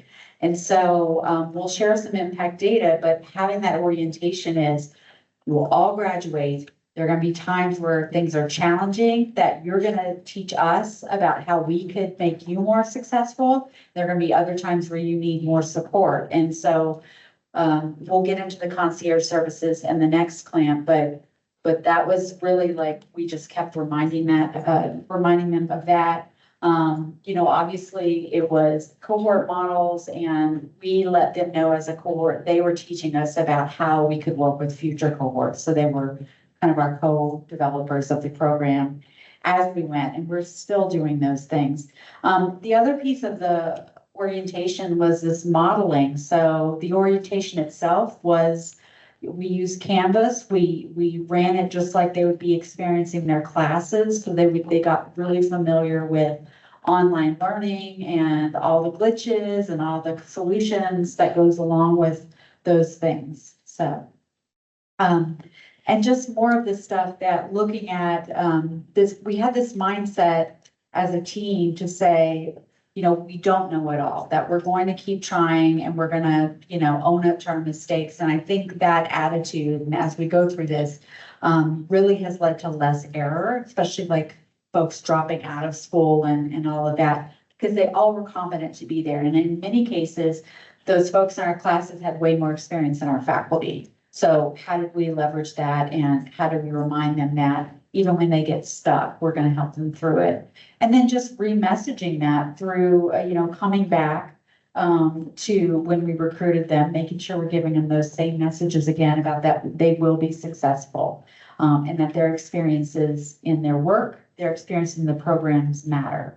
So we always, you know, talked about, well, you've been a librarian for 3 years. This is we need you to speak up in this class and talk about that experience because it's really informing what a book says, et cetera. So to talk a little bit about the financial model, because this is what everyone usually wants to know. Derek already said, we stopped everyone from talking about our program as a free program. And we're both first gen students, and I think that this becomes important. I was a student who was on free and reduced lunch, but I was not a free and reduced student, right? And so the languaging matters. When people were calling it a free program, the participants, the apprentices now even had a perception that it was of less quality. They're just giving this away. It's charity. And there's nothing free about it. Our university is not nice to us. They make us pay the full price. And actually we pay a little bit more because we have an extra online fee that no other programs have. We pay the full cost and we've had to find the money. So shifting the narrative to this isn't a free program. It's a program with no out-of-pocket cost to you, but there's nothing free about it. And we don't have this on there, but like our data, when we get there, we'll talk about GPAs, but there's no difference between these. In fact, these folks perform slightly better than traditional students, but they're pretty parallel. So, but this is the financial model. The whole deal costs about $34,000 to get them through the last 60 credits. Around 26,000 of that is tuition and fees. So 75% of the cost is that. We've figured out that our programming, our PD, our wraparound supports, the mentoring supports, 3 years post-program support, our concierge team, we're going to tell you a little bit about. The programming and staffing is about 25%. And we had to figure out how to get this money somewhere. The tuition part, just so that you know, about 11% of that comes from federal entitlements on average for our groups. Some are a little bit more, some are a little bit less. Institutional access, that isn't the money that the institution gives us for funsies, but in Nevada, there's some rules. Like if you're a Nevada high school graduate, the legislature compels each institution to give them a certain amount of money. That's a requirement through mandates in the state. And then our legislature has been really good. Like we said earlier, they've always wanted to give money to teachers. So about 75% of that comes from the legislature themselves. That amount there is the tuition and fees. The programming and staffing, we've had to look outside of the state. Our state legislature has no desire or interest to fund staffing and or programming. We don't even get indirect on any of that money. So we've had to be really creative, and we can talk about some of that later. But that's about the cost and how we've distributed that. We don't want the students to have to even, and we'll talk about this in a second, to even, we want them to know how much it costs, but we don't want them worrying about that. So it's really important that we take that off the table. In the very beginning, there's a unique law in Nevada, and I don't know if Utah has this, but one cool thing is that if for some reason, and we're a border state, so we border lots of other states, so some people are zapped with out-of-state tuition, even though they've sort of been lifelong Nevadan adjacent. But there's a law in Nevada that if you work in a school system full-time, you're automatically given in-state tuition. And so we've been able to leverage that to reduce some of the cost as well from some of our, and you're considered out of state even if you've lived in Nevada for 10 years. Like if you didn't go to high school, there's some weird quirks about how they do residency. And so we've been able to work through that law for people that didn't otherwise qualify. What does our flexible programming mean? First, we wanted to recover time. And a lot of this was, so I'm going to tell you, I don't know if you're familiar with Oahe. Have you ever heard of this? Not Oahu, so we're not going to Hawaii. But Oahe is an indigenous community in the northern part of Nevada on the Idaho border. They're 2.5 hours drive from Elko, which is the next nearest place with a college or a college setting. That 2.5 hours is if there's no snow because it's through 2 mountain passes. And the more local Elko institution said, well, we want them to be teachers, but they have to come in person because our faculty believe really strongly in an in-person experience. So what Oahe did, it's an indigenous community, it just said, okay, we'll just have non-licensed teachers teach because they can't do it. It doesn't make sense. So in recovering time, what we realized is that 2.5 hours each way is a lot of wasted time that could be spent on them enhancing their instructional profile. And the start of that was about more rural frontier and indigenous communities, but then we started thinking about, well, why are we making the Las Vegas students come brick and mortar necessarily? So that's an option for them. Some of them like that. But in Las Vegas, in our valley, it could be a 45-minute drive to UNLV each way, and they're losing just as much time. So part of being an online approach, there's synchronous and asynchronous components, but it's to recover time to give them more time for their families, their kids, and also to learn. We also respected space. So one of the reasons that we wanted to move, a lot of our programming and structure is about being with the LEA. So we've shifted away from the idea that your learning happens on our campus, virtual or otherwise, and shifted to the work site.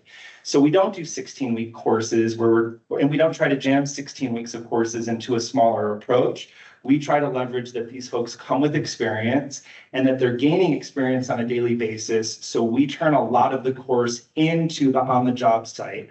So typically each department does a little bit differently, but 4 and 8-week courses. This is really interesting because they can take up to 8 courses in a semester, but they're only ever taking 2 at a time. So we reduce the number of things they're concentrating on at once. And we use a model that tries to deal with bigger concepts in the first few weeks, application through the 3rd week, and then a reflexivity exercise in the 4th week to think about what new professional development and learning do they want and feel like they need, as well as some demonstration of competencies. We also wanted to lean in and not only leverage their experience, but make this one that wasn't about we didn't want to create a special prize for enduring the structures of higher ed. So part of what we did was we are in Las Vegas, so a lot of hospitality industry. So we developed what we call concierges, part of that staffing cost. We have a concierge team that does everything for the students except their schoolwork. They pay their bill, they register them in the classes, they structure all the supports. Because our 50% graduation rate isn't actually a mystery when it takes 150 steps to apply, registering is another 80 steps for one class.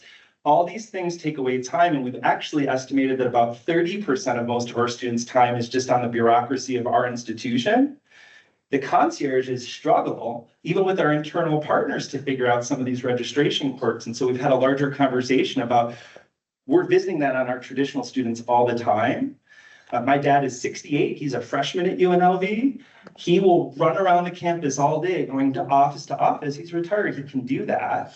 But it's hard. And a lot of our students, we're an HSI, MSI institution. Over 40% of our students are Latino at UNLV generally. Most of them work. A lot of first geners, they don't have 2 hours to go be bounced from the registrar to cashiering and back around. So we have a whole team that does that. For us, that's a huge return on investment, is taking that away and leaning into wanting to support their time. And then finally, and Leah and Christina talked about competencies over and over again. That was not the model in our state, but it was certainly the model that we wanted. So even though it's not required by our state, we've shifted to a competencies approach. And what's really interested in that is that because we live in 2 years, those competencies have to be demonstrated not only while they're in the academic program sufficient to graduate, but also by the end of their first year, sufficient for a first-year teacher. And we're an active partner with the local school districts in how we have them demonstrate that, how we verify it. So everything in apprenticeships is about verifiable data. So to be able to sign off, how are these competencies met, not just that time was met.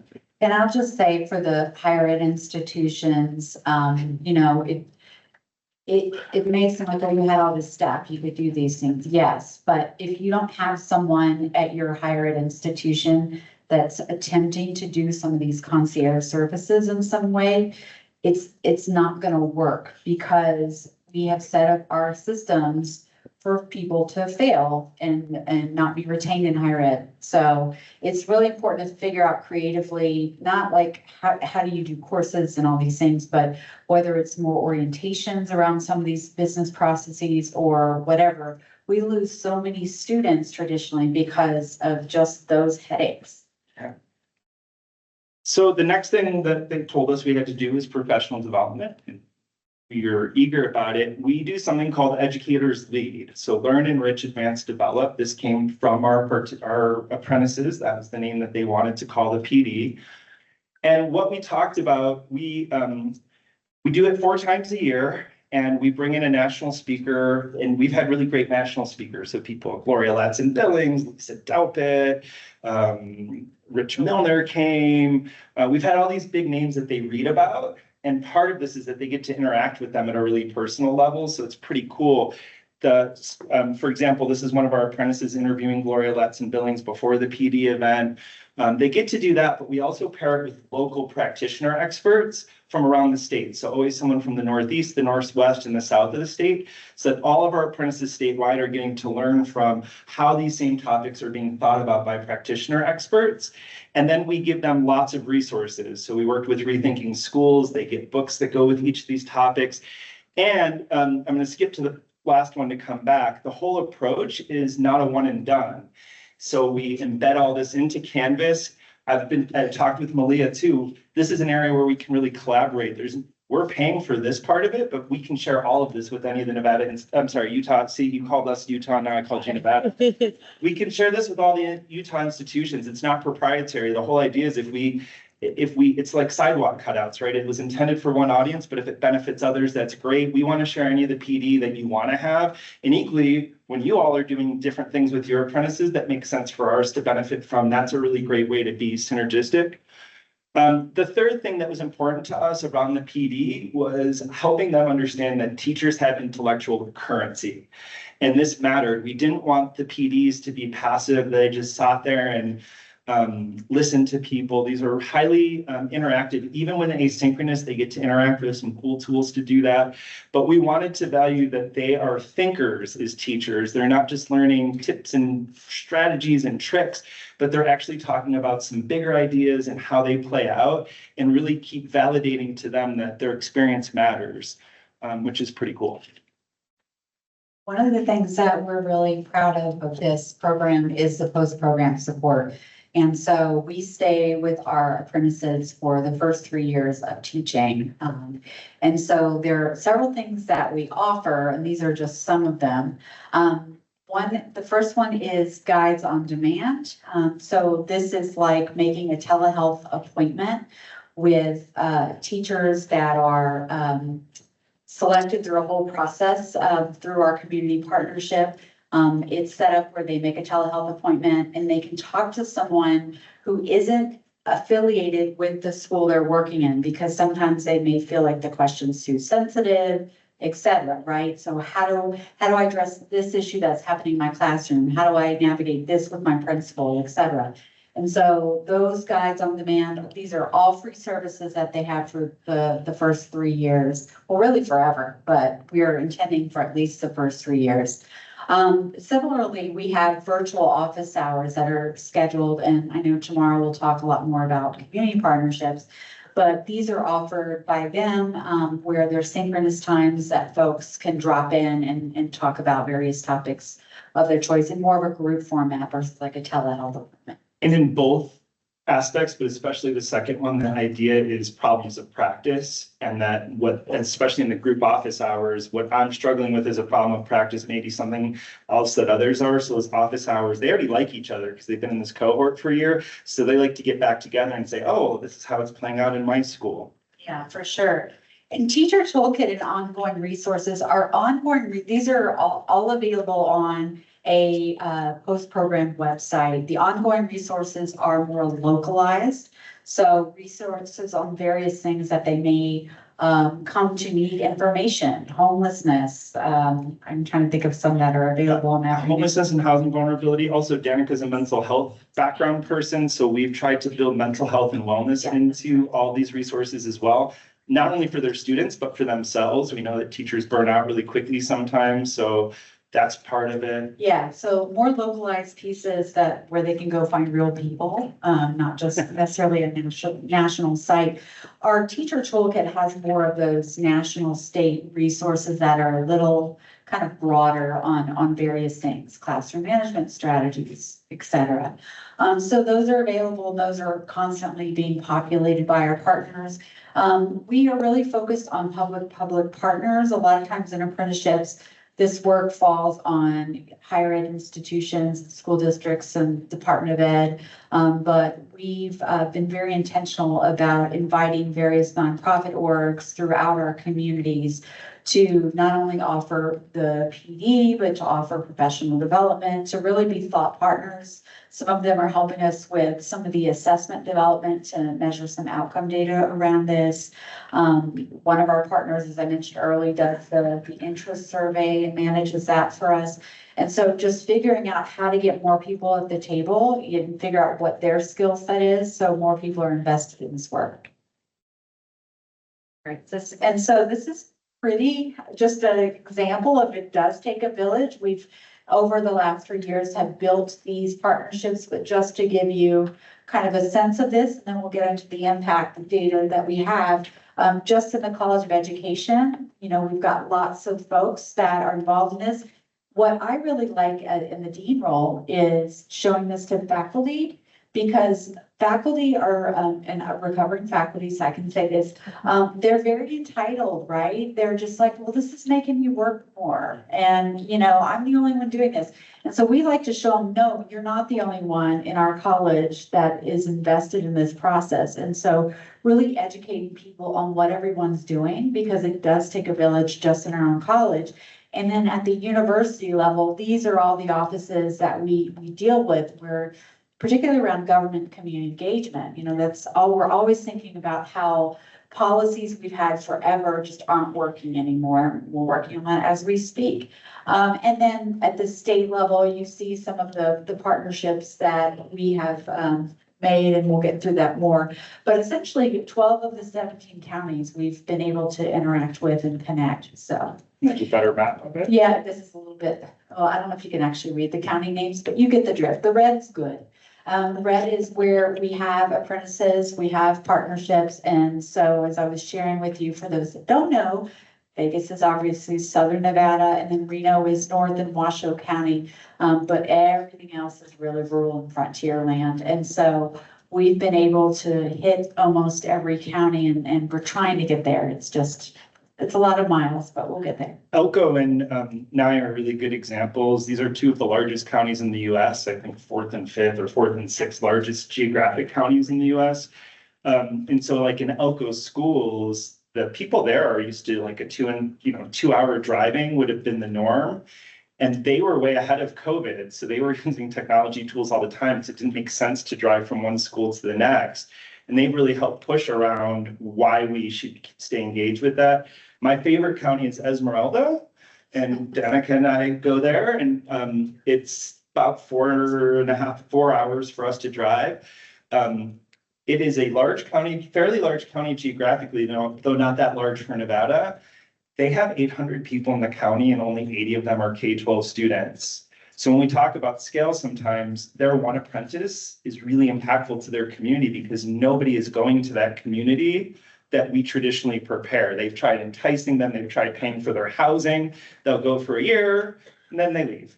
And so they have people in their community, though, that know the kids, that literally the 800 people there all know each other. And so that community, if you see, they're right next to the first gray county. They're smack physically between Reno and Vegas, so neither brick and mortar program makes any sense to them. It's just not even feasible. Yeah, and we actually have 4 apprentices right now. Oh, yeah, 4, sorry. So, yeah, but just, these are some pictures of our students to kind of put some faces to these folks, because we want to humanize this. It's incredibly emotional. We have graduations for these folks, separate from the university. In Elko County, we have a generation of kids. You know the relationships better than me. One building. This is a great example of it. And Elko, like a lot of rural counties, just has a high number of non-licensed people playing educator in some way because they have to. But in one building, there is a mom, her daughter, and daughter-in-law all wanted to be teachers. Well, the mom had a bachelor's, but in a different field. The daughter and daughter-in-law, one had 0 credits, one was done with gen eds. So we had a pre-apprentice, an undergraduate apprentice, a graduate apprentice. Mom and daughter-in-law just graduated in December, and the one that started as a pre-apprentice graduates in May. But that community, it's also transformational for kids in the community to see people that they know from their community kind of breaking some cycles and doing some fun things. So let's show them some numbers. Yeah. Oh, this one's me. Okay. The first 2 are what we showed you earlier, right? So that's still our same demographic. On the right are our apprentices. So what's interesting about it is when you look then at the differences between apprentices and teachers in the state, parapros and other school support staff definitely much more closely mirror our student population generally.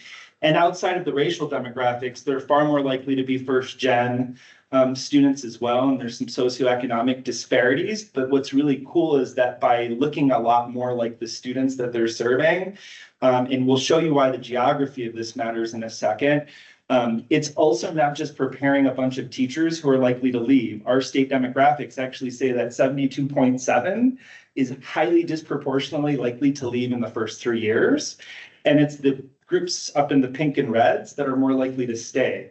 So by targeting parapros and other school support staff, we are definitely working with the band. And our white students in this are also typically the first gen students that didn't have access. So that whole group has a lot more affinity that keeps them in place.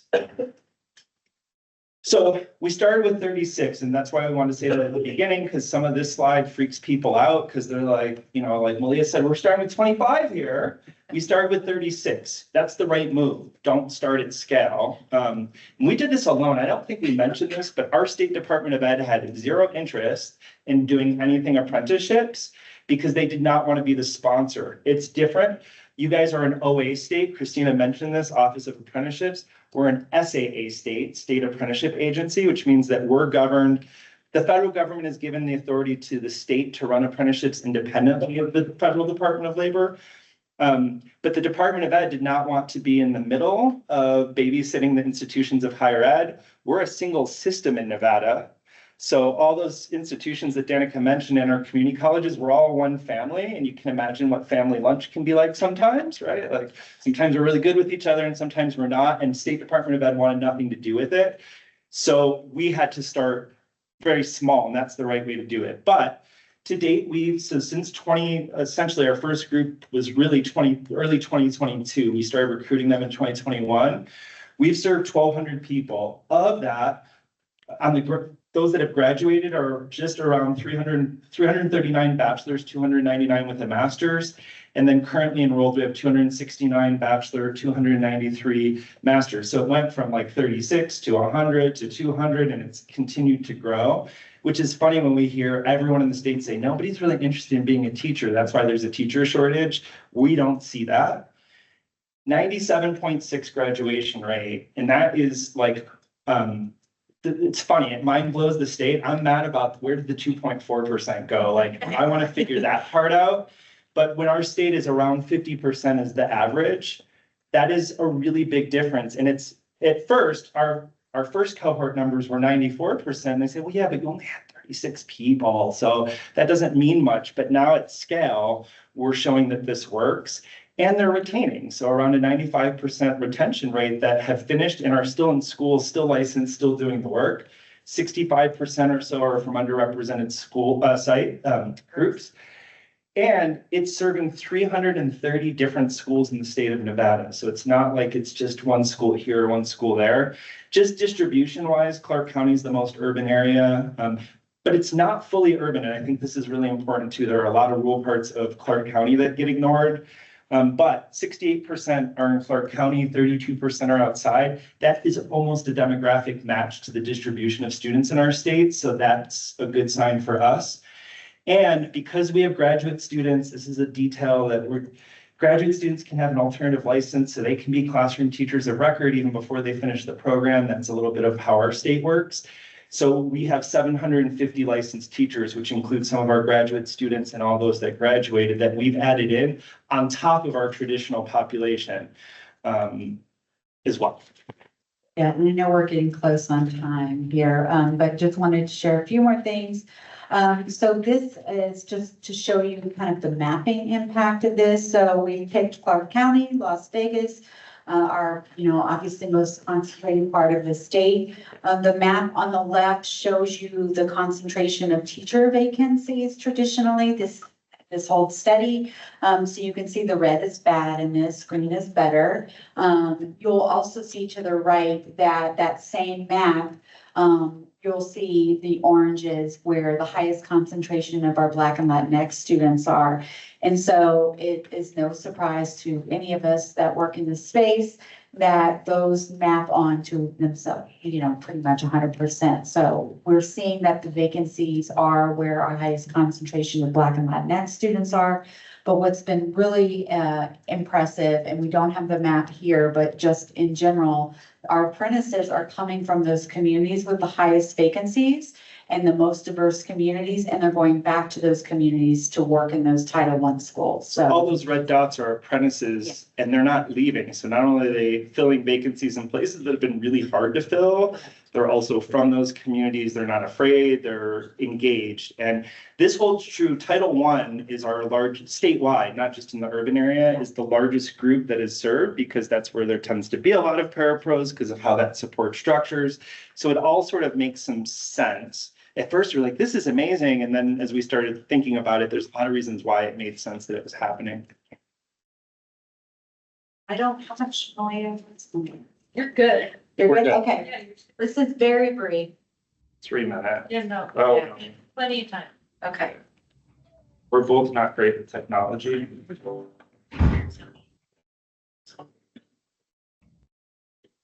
We know that two of the biggest problems in education right now are the lack of teachers in the classroom and also the lack of engagement in the classroom, especially after COVID. The ESSER fund stands for Elementary Secondary School Relief.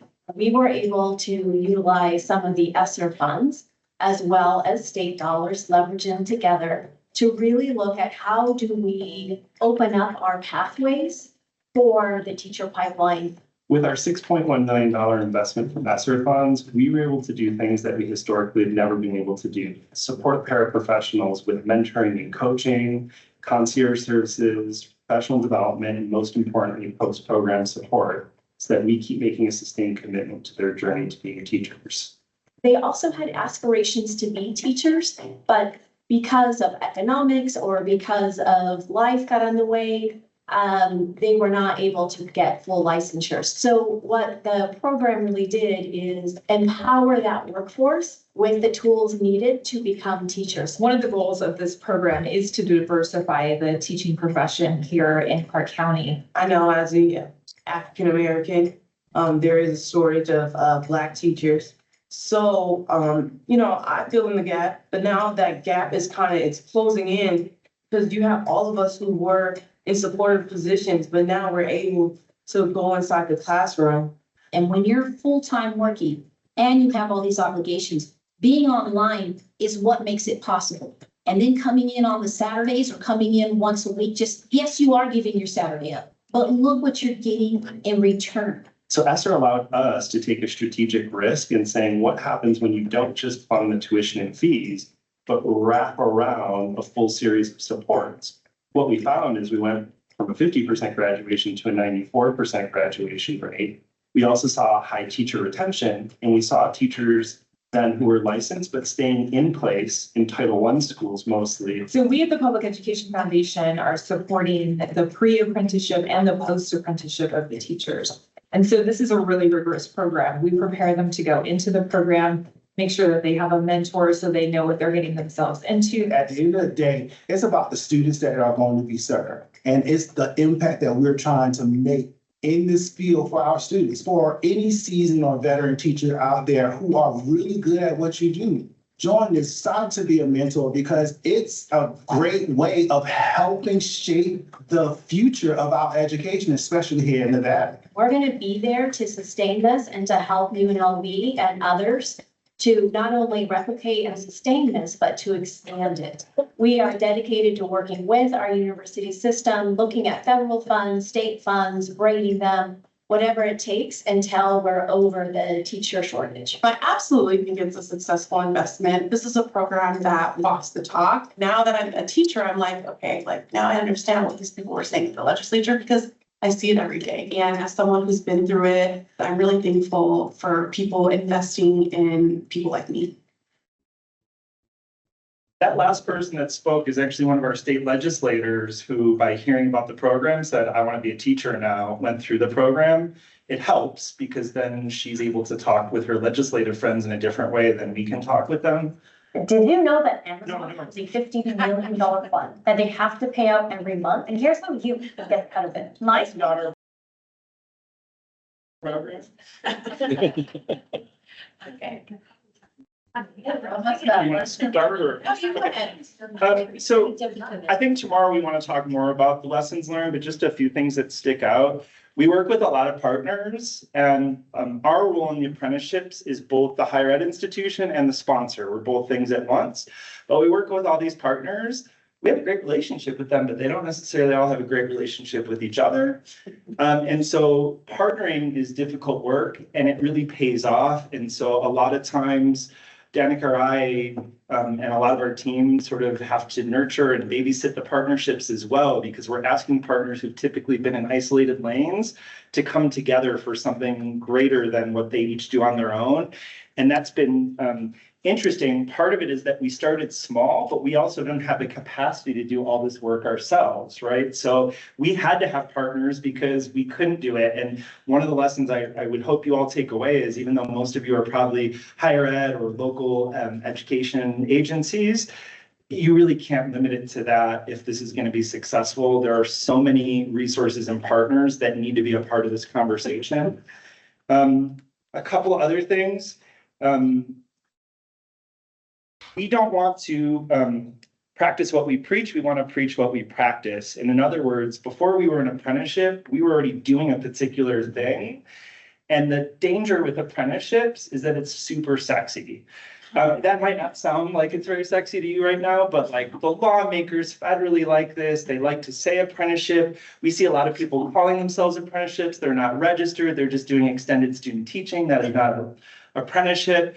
And we wanted to make sure we learned along the way, it's really important to be clear about the what you're doing over the titling of it.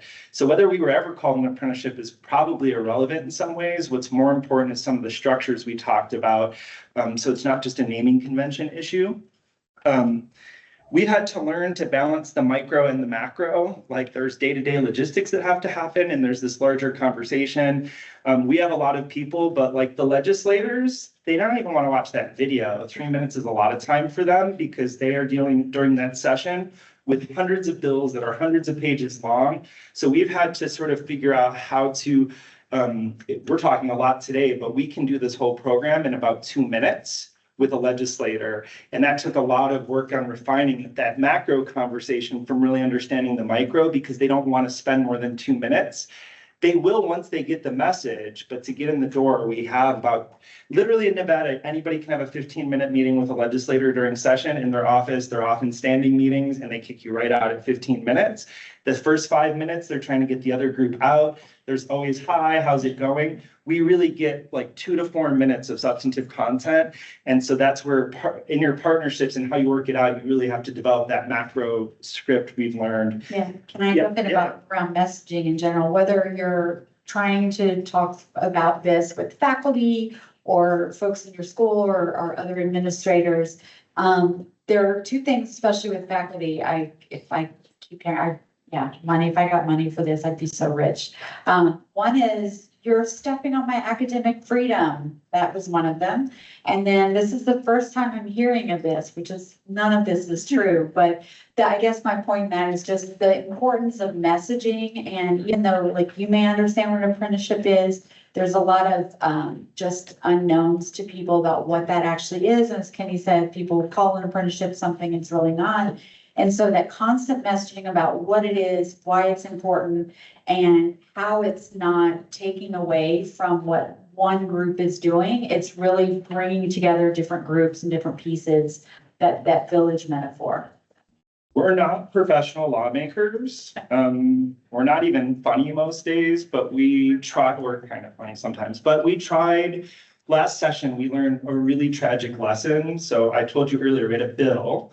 And we got sponsors for the bill. They were all into it. It made it through the education committees in both sides of the Assembly and the Senate. It made it through Senate Finance. The night before the session ended, we got this is going forward, and it fell on its face that last day. And we made some huge legislative mistakes. We didn't do enough. At the time, we hadn't learned enough on the pulse of how the government part of this really works. So our bill was a $50 million ask, which was like, that's a lot of money. We were able to show very concretely in sessions and hearing the return on investment and why this wasn't that much.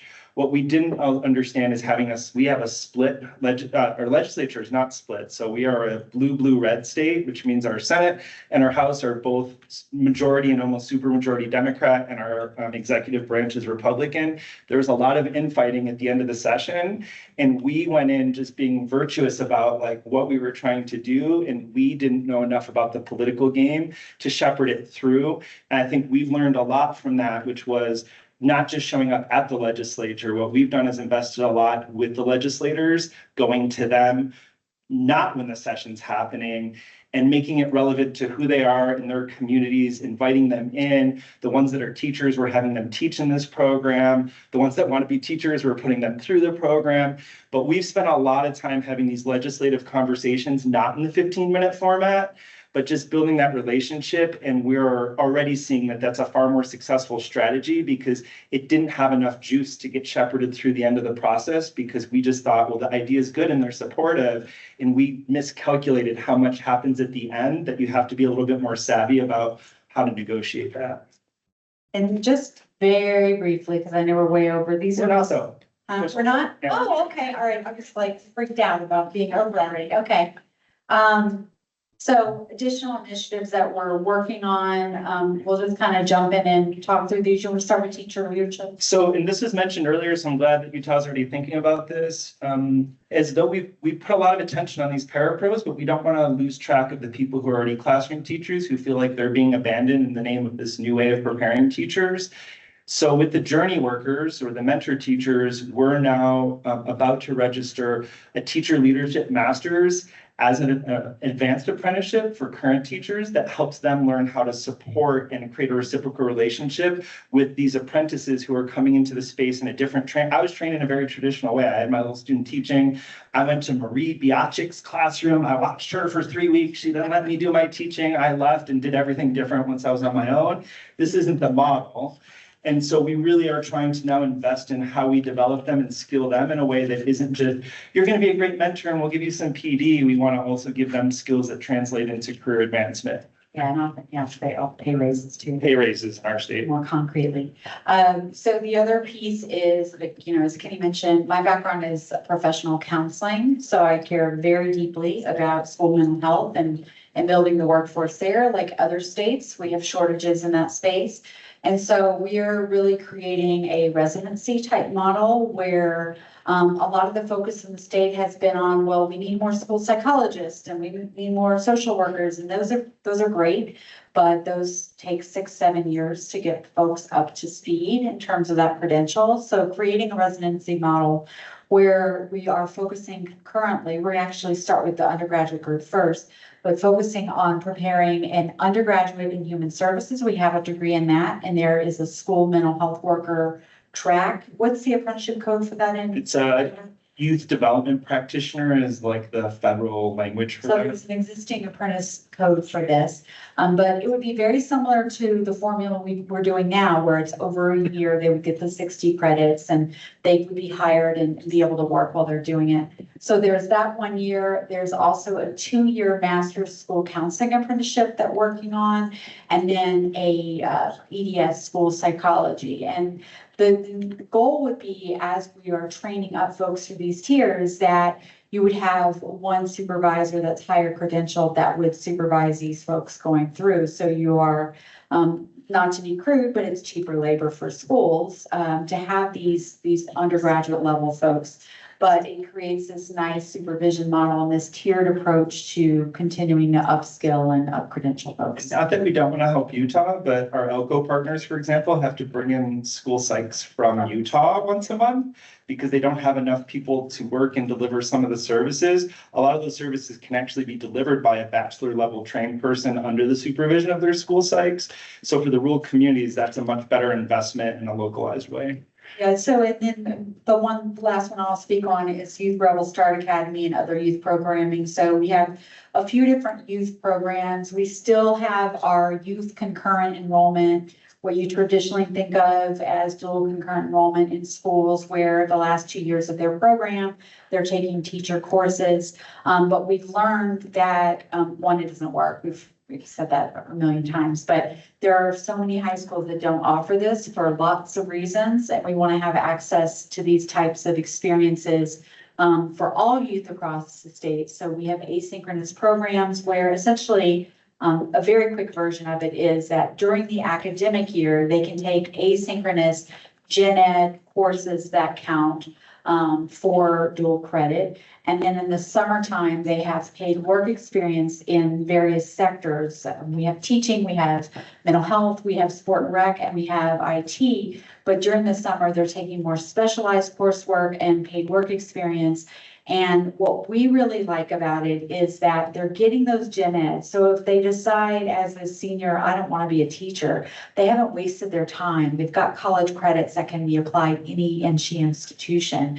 And they've had kind of progressive work experience to really kind of iron out, well, maybe I don't want to be a teacher, but maybe I want to do this other role with youth, for example. And so we're really excited about that. We have other youth programming that goes a little bit lower than junior and senior years to get people acclimated to college and career readiness. They can still take college courses and other things through that pathway.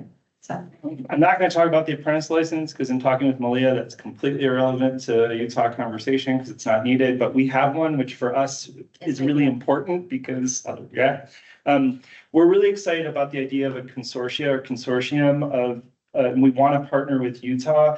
We are different states, and there's like, this approach is good because they're doing things that are different than us. And we're also doing a lot that's very similar. And we want to study that from like a multi-state perspective and be able to share resources and work collaboratively while being autonomous.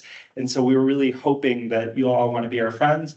And then, we're the weird higher ed people at the state legislature. Why we don't get kicked out is that we're actually the very few of the academics in Nevada that are calling for public accountability and transparency system around all of this. Why do 5 out of every 10 Nevadans not finish a college degree? That's disturbing.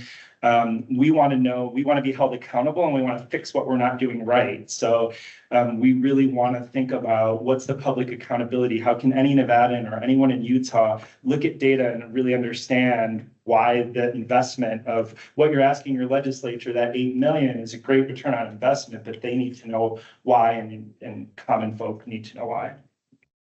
And then because we have grant funding, we're supposed to acknowledge them. So U.S. Department of Education, the Augustus Hawkins grant, also the Department of Education, State of Nevada, Department of Labor, and the Nevada Legislature are all part of our funding partners. So we thank them officially if they asked. And that's our email addresses. That QR code also goes to our program's website so that you can learn some more about what we're doing. that's it. Thank you very much.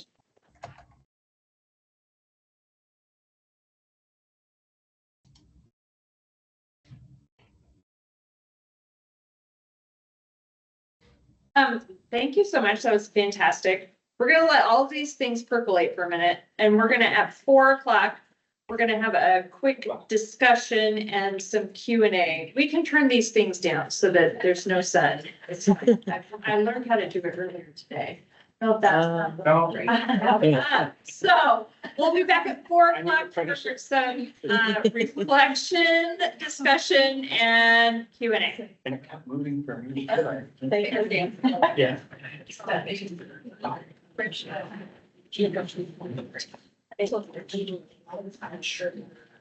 And there's still service. You know, we bring this home. It was strange, you were saying you ran. Used to laugh. No, that was me. That was my story. We did in there, just trust ourselves. Well, if I thought such a, when it goes to 3:30 to 4:30, that's an hour, 2:30.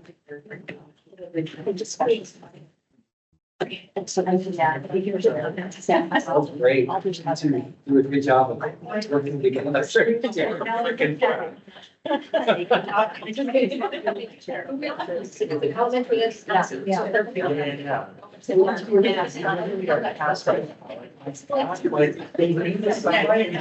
with that. Yeah.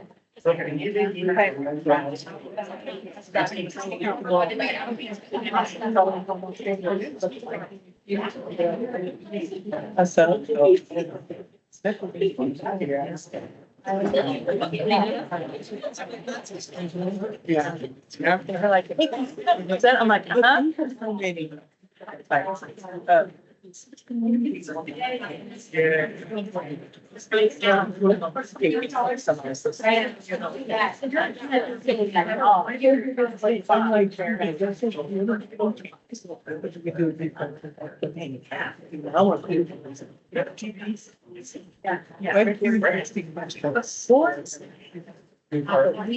Right. So that's where we're trying to get our words on and make them. Did that? Oh. Are you in the crack? Oh, man.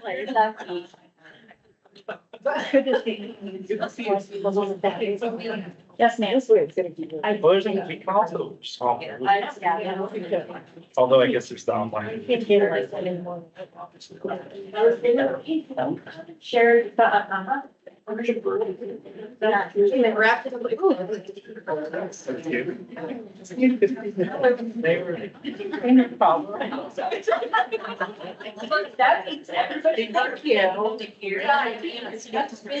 Well, I know I'm back for one. Yeah.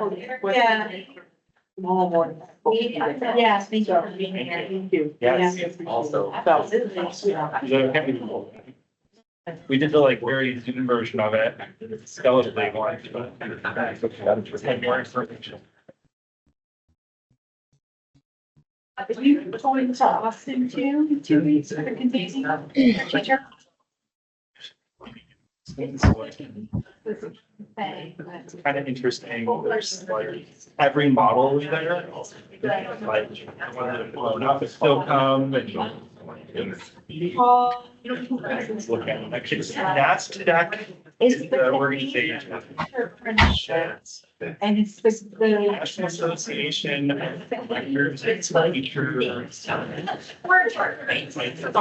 All the Malia. But then at this, all the institutions that are doing apprenticeships from school districts. It's been It's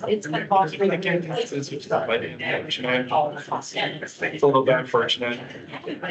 People are wearing like several hats. It's not super, like. Yeah, let's pick something. They do have that one conference that a lot of people go to in Hawaii, not for apprenticeships, but. The international. Yeah, and it's clear that everyone's just there to go to Hawaii. I answered. Danica stopped authorizing that as a conference. I'm always worried about being in the paper.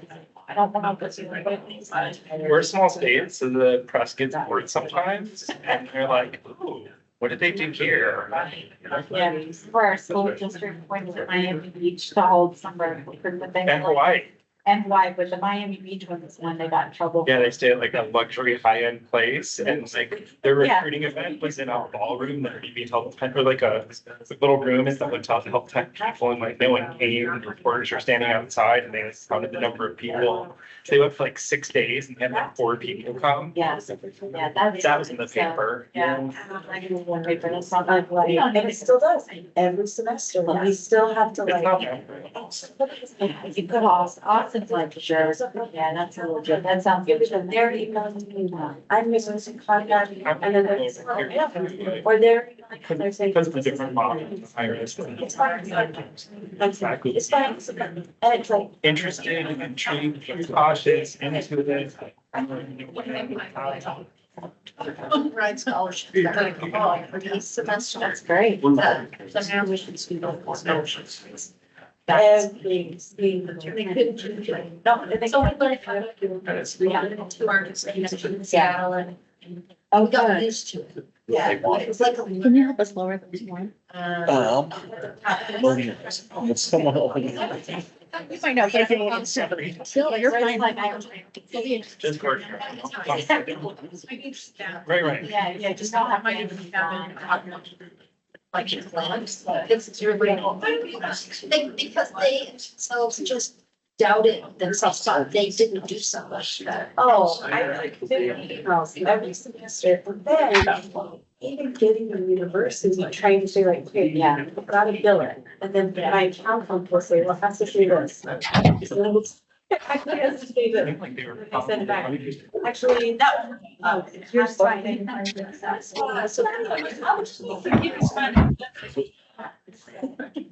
Yeah, so I love the quote you sent. We said our contribution. Let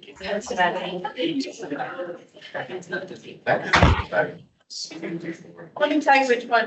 I got to open my God, I got to that right. The first time for COVID. Addiction. We're all tight. Literature. Yeah, exactly. That's not what I make. And it's the subject. You drove by the expressway, it's just in red letter. What? No, we are. Yeah, Great. it's interesting. All the. You know, this one at all. They're pointing to do this now. They're.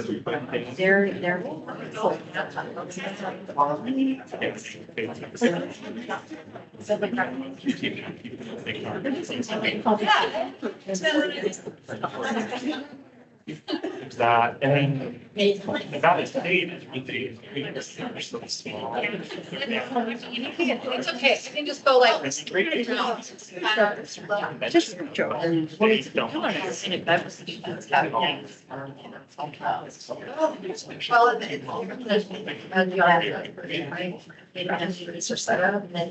transfer to. Wow, they were like. Yeah. It doesn't show you guys, high school's expensive, make it as free. Utah high schoolers get. Yeah, I did not see that January 3rd. Yeah, it's that number. It's I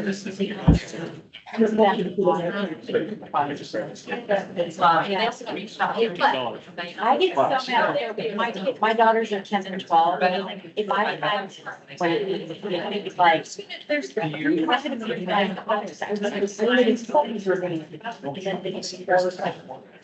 This, yeah, yes. Yeah. So. In years. Yeah. Yeah, I already told them, like, you're doing that. Yeah. Your summers, you're there. I found out it's gonna be this. Like, you're like. Yeah, exactly.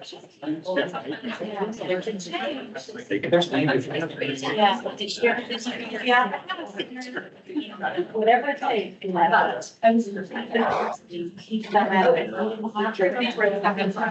But you were like. Oh, I was Tuesday, blog way, but I was really excited. If that Yeah. He was a sophomore. He came home. Howdy, man. Yeah. I went and just bought a car yesterday, leased a car yesterday, and I went to you know, I was sophomore in school. I think the college is really paid off because like I negotiated, they didn't take advantage of me, and I'm sure they did. But I was like, that's awesome. He's been a shy guy his whole life. And it's great to see him. He walks around campus, hugging everyone. Yeah.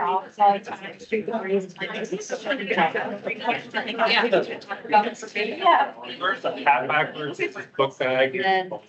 The provost is like, I saw Randy today. They don't want to talk to you on most days. I don't want to hear about my dad. Cool. Okay, the quicker we start, the quicker we finish, the quicker you can all fight traffic.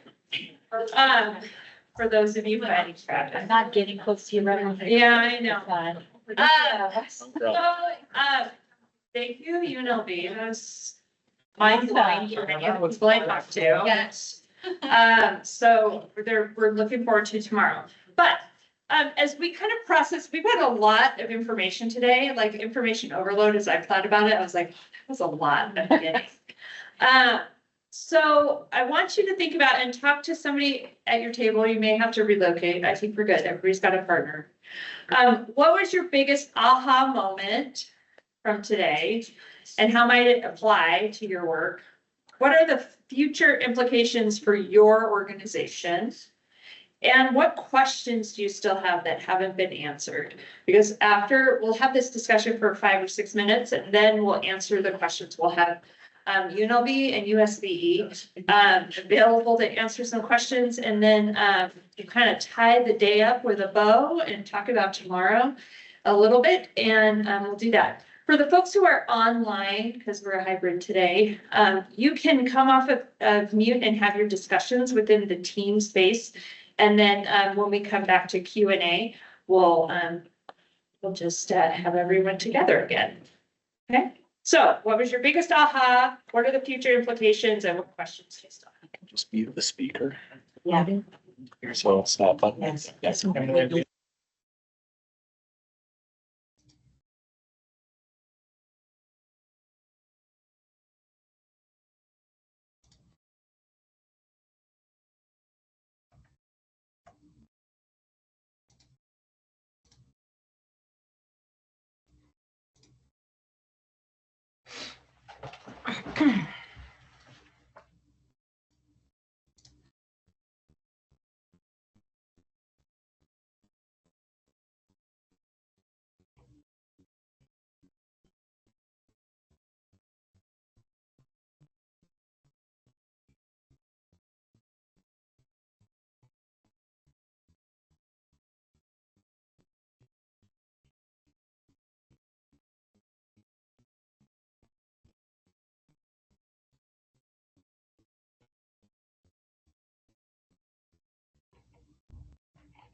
So do y'all want to have a discussion?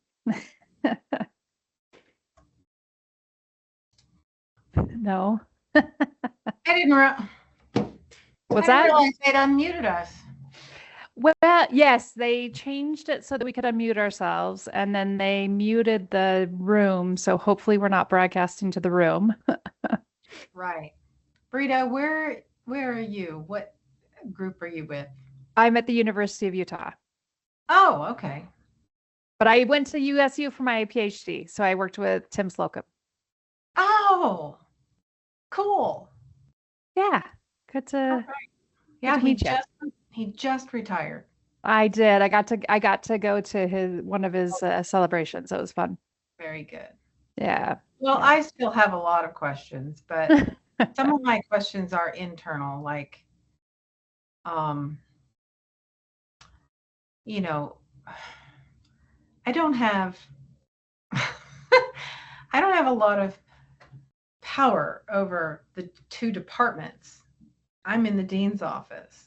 I can't make this decision by myself. And I was just looking at the UNLV website to sort of see, oh, well, so my college, it has all kinds of things in it that are not teacher ed and not even education related.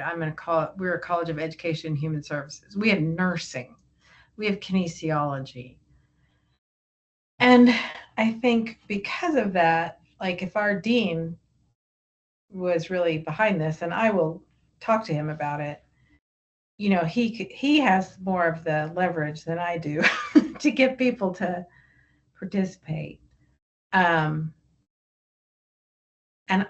I suppose probably my biggest like struggle is I don't even know the process at my own university for how you might give students credit for work experience other than through practicum. That's easy. We have courses, advanced cooperative work experience, but that does not say, oh, well, you already, for example, passed the foundations of reading test, and so we're going to let you out of this one class because that one actually might be easier because it could test out, that one. So it's like, I think working in a classroom is going to give you lots of stuff towards general teacher preparation competencies, but not content competencies. And so, and I'd be pretty comfortable. I mean, we already let students be an associate hire while they're student teaching. So that does not, I don't know. What do you think, Kim? Well, we also have to come up with a process for assigning competency-based learning for that. So basically, they've directed us to kind of come up with a process for it. So we're still in progress on that, as I understand it. And I'm here with other colleagues. Utah State Board of Ed via this apprenticeship program. That's one of the requirements that we have to do. We have to have some mechanism for offering competency. I'm forgetting the acronym. So I'm here with the other colleagues who know more, but yeah, so we're in the process of figuring that out for sure. Oh, there's Mary. Yeah. Hi, Sylvia. I know your voice without your face, so. So how do you guys do that at U of U? Do you work with the registrar's office? Well, I'll be honest, and you brought this up at the last UTAC meeting, Sylvia, and I think I guess it was 2 meetings ago, we got affirmation on this, but the program we're going to offer for the fall, the kind of residency program, is an iteration of our existing program. And I know you have said, how can we start new programs? Well, we're not for this first round. And so myself, I'm working with colleague Brita O'Keefe, Carrie Herman, Sandra Stenenga.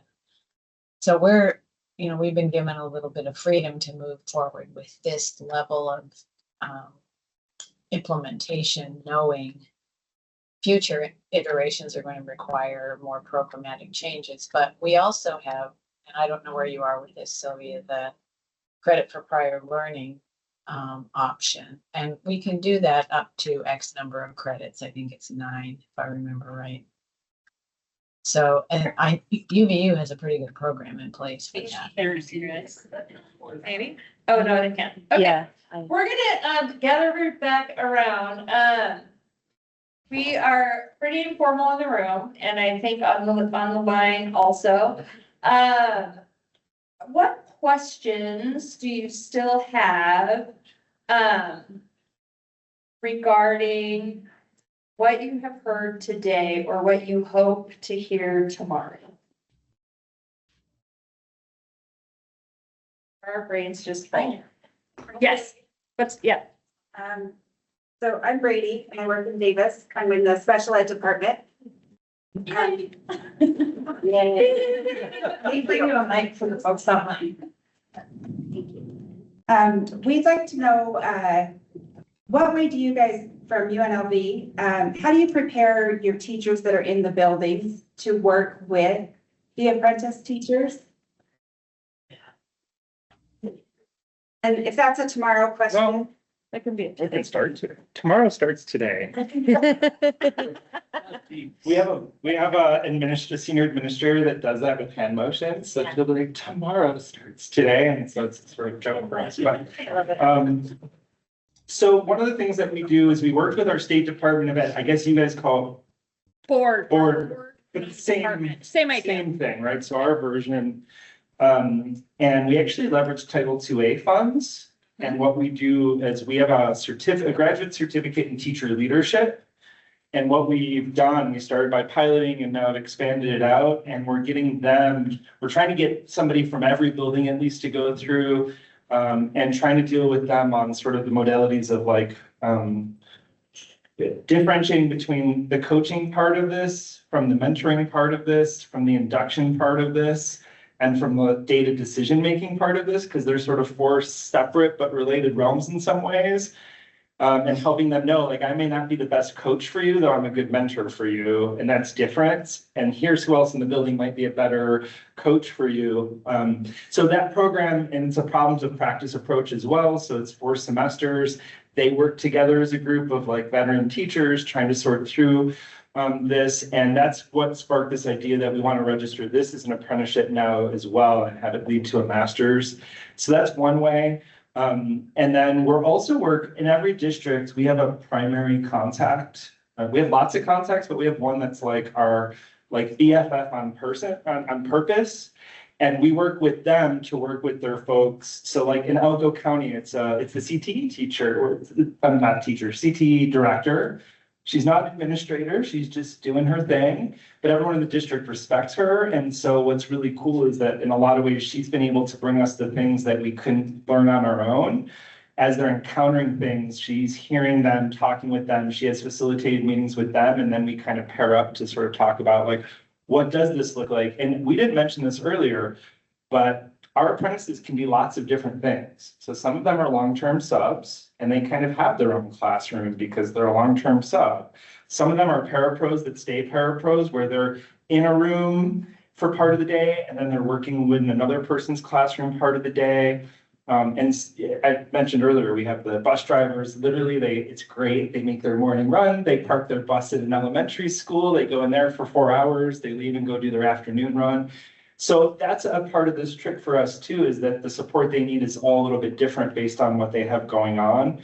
Part of the idea though, is that we want to get to a reciprocal relationship. So it's not just how do you work with these new teachers. We want them to also see that those new teachers, those apprentices have a lot to teach them as well. So we're trying to teach them how to be reciprocal in the relationship and not just say, I don't know how you experience this. A lot of teachers my first year were like, you have to do it this way. Like their mentoring and support was about telling me how it was going to run. And they didn't really want to know anything that I knew or wanted to know. And so we're trying to help them sort of encourage them in this conversation to take a step back and say, well, what's happening now in higher ed? What are you learning in your classes? So those are the ways that we're trying to do it. Okay, we've got one question online. Mary, you want to come up mute and ask your question? Sure, I just wanted to thank colleagues from UNLV for a great presentation. I really appreciate the amount of detail you've shared, and also really impressed with the the scope. I appreciate the assets-based approach to looking at a population of non-traditional students. Just wanted to share that, so thank you. Thank you. Thank you, thank you. And Lisa's got a question. I just wanted to piggyback off of that one about what kind of training, I'm gonna call it mentors. Wait, Journey worker. Journey workers, I think it's different for this. For the journey workers working with apprentices that are not teachers of record or have their own classroom, in my mind, I would imagine that relationship looks a little bit different, or the things that they would cover look different, but I don't know if I can articulate specific things that might need to be adjusted.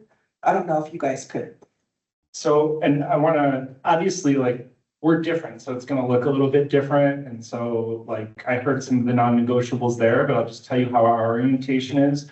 When we got approved as an apprenticeship, we have a 3-to-1 ratio, and it's reverse of how they normally are. So it's normally like one journey worker has 3 apprentices up to. We do it the other way around, which is every apprentice has access to 3 journey workers in the building. That changes the dynamic a little bit.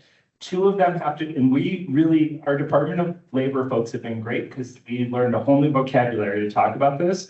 So 2 come from labor, and labor in our world is now just defined as a practitioner on a teaching license. And 1 comes from management, which is somebody on an administrative license. What it means is that they can go to different people for different supports based on what they need. Some of them really want the principal to kind of like, I want the full first year evaluation right now because I want that kind of feedback. And that obligates the principal as one of the journey workers in the building that's working with them to do some of that and work with them. And so it de-emphasizes the idea of this one-to-one match because we didn't want to replicate traditional student teaching like where it's a one-way street and it's about the person that knows more telling you what to do. So we're trying to create a network of support. That journey worker team may have multiple apprentices they're working with, but each apprentice has access to at least 3 journey workers in their building. And that was a very intentional, unique choice that we made in doing this, for better or worse. Did that help? A little bit, yeah. A little bit? I don't know if I answered your question.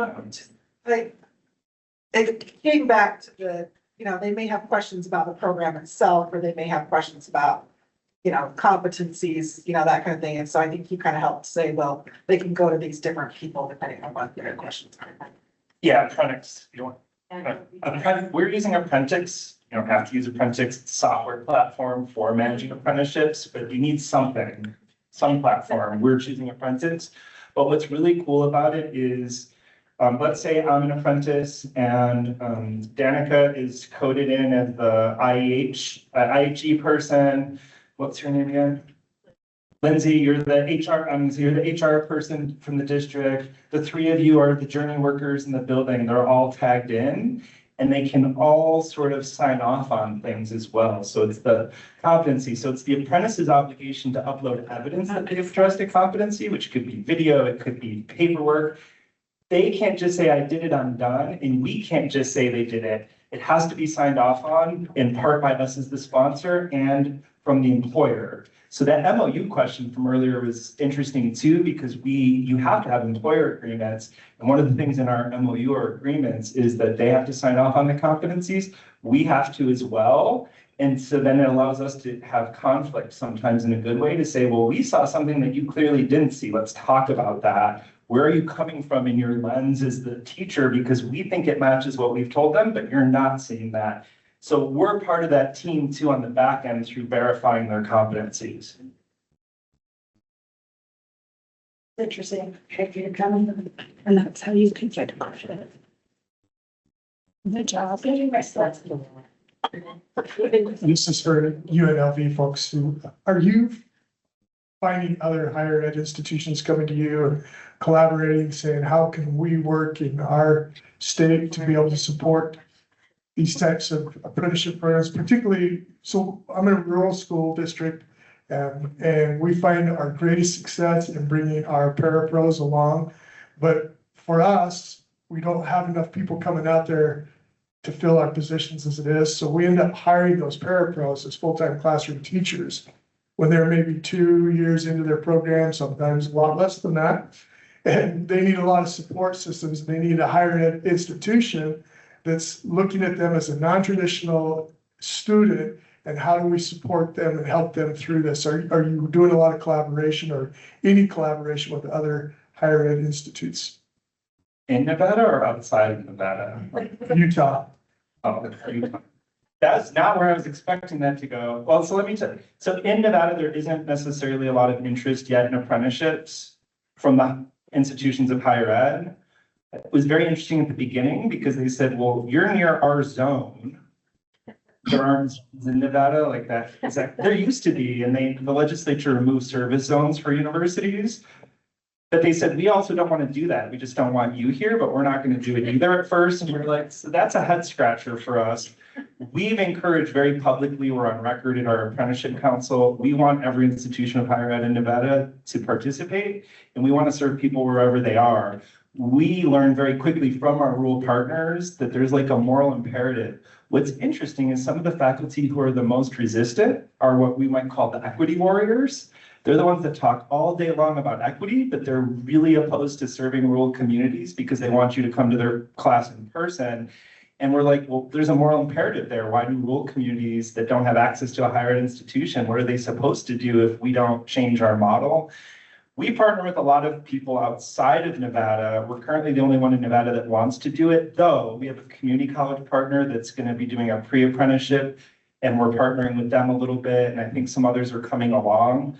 I think I understand your question a little bit differently, and I mean, are you asking us? No, I'm not going to go there. I think there's a way to partner with your higher ed institutions here that matters. We are not, if where you're going, we're not allowed to serve people outside of Nevada with the program. Okay, I was nervous. I was like, wait.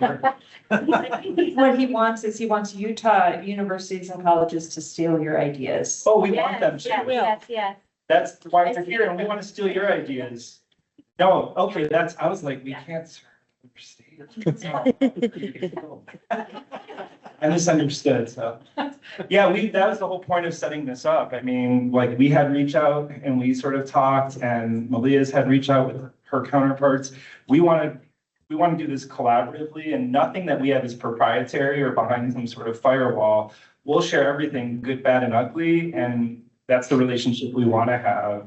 It was very lonely for us at the beginning because, like Malia talked, a lot of places jumped right on this and went aggressively. That wasn't our introduction to this. The Department of Labor just said, can you figure this out with us? And we had no other model in the state, and it was hard.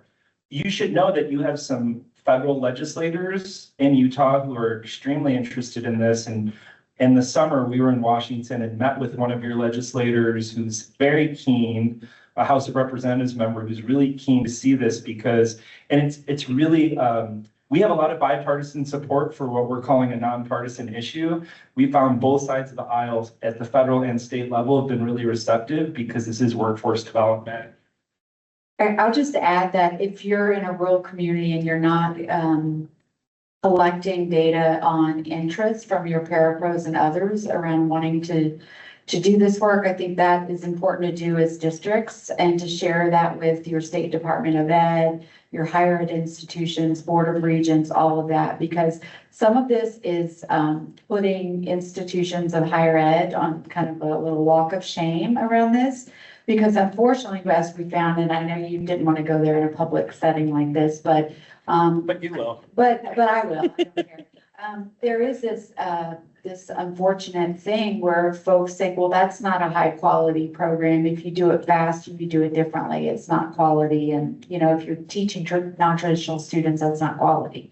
So there's all these kinds of things. But if you have the data that you can share about the demand and that this is a workforce thing and that you need higher ed institutions to offer more flexible coursework, et cetera, I'm not saying that you aren't willing, but I think that will help too. One of the things that we started this year was it's a collaborative on PK-12 education, workforce development. And at the table, we have our state Department of Ed, we have our NSHE, which is, I think, your USHE, I'm learning. We have reps from there, we have legislative folks there from our universities, and then we have all our higher ed institutions, community colleges, et cetera, at the table to talk about educator pathways. The community colleges are really, it's important because if we didn't really talk about this, we can do it a little bit tomorrow, but their hands are really tied in terms of moving people from the associates to 4 years where institutions may not be willing to partner. So that group meets quarterly and we talk about issues that we can fix right away and some of the things we want to do in terms of changing policy and what are the barriers that people are facing to get more teachers. And so that's been a nice thing that the state may want to think about doing. Okay, and I see Sylvia's got her hand up and then Mary had her hand up, but maybe she would just say hello. My question is for UNLV, really. So what proportion of your students are now in these apprentice programs as opposed to traditional programs? And the reason I'm asking is because it's sort of a resource question. How do you divvy up the resources? I'm sure they're shared across both, but I'm in the position of trying to convince folks. I don't get to make the decision, really. I have to get the department heads to make the decision, and they can be, they see resource issues. So I'm just kind of curious where's your center of gravity in all this, and what proportion are apprentices? Oh my God, that's a loaded question. Well, I thought you were going to ask something different. I think it's a point that I should make is that our apprenticeship programs haven't cannibalized our traditional programs. Our traditional programs have gone down a little bit just because of enrollment cliff and all of that. So it's not like people are like, well, I'll just do this program and I get money. Yeah, I'm not doing, So we really are catering a different population. I think really hard to, because I don't see this as a department level decision to make in terms of whether you do it or you don't do it. The task of our faculty are to offer courses to students that come to the university.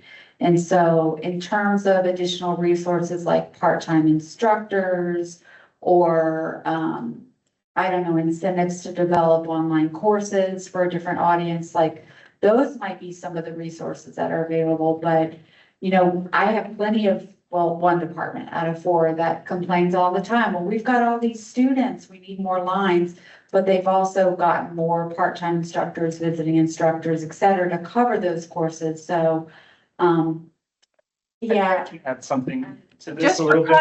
Just for context, I'm not the dean. Right. So I don't have power. You were an AQUEP though, weren't you? Yes, I remember you. AQUEP reviewer. Yeah, I've seen you before. Yeah. Do your dirty work. So I'm actually really comfortable with the question, I think in part because, first of all, we're only dealing with a population that was never coming to our programs to begin with. They weren't already in our programs. So the traditional decline, some want to say that's cannibalizing it, but actually they were never really eligible. Our traditional students can't be in this program unless they're already working in a school. Like, it's a very small group of our traditional students that could even qualify for this. So that helps. The other thing is that there's an opposite resource issue. Because our enrollment as a college has grown so much because of this, for example, summer money at our university comes back to the faculties. It's not fall and spring. So fall and spring money stays with academic affairs. Summer money returns to the college and the departments. Well, this influx of students has created such a boon in enrollment. Faculty are seeing higher travel funds available, which are all generated from summer revenue. Because I told you earlier, we have to pay this really strange online fee. Danica was very good about forcing the university to revenue share that fee with us.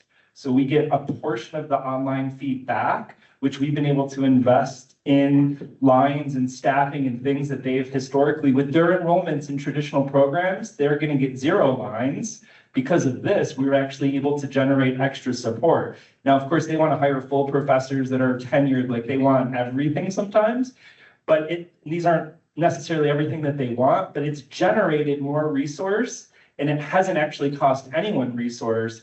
That doesn't mean that some enrollments haven't declined, but that actually has really nothing to do with the apprenticeship. That was declining all on its own. And we've heard from other institutions in the state that are like, well, we enjoy our declining enrollment because we care about quality.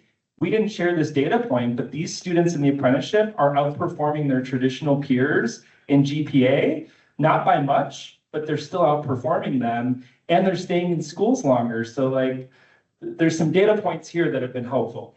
Yeah, and just Sylvia, real quick, I think, yeah, what, to Kenny's point, I think part of it is like operationalize what they mean by needing resources, because there's all kinds of resources, as some of were mentioned here.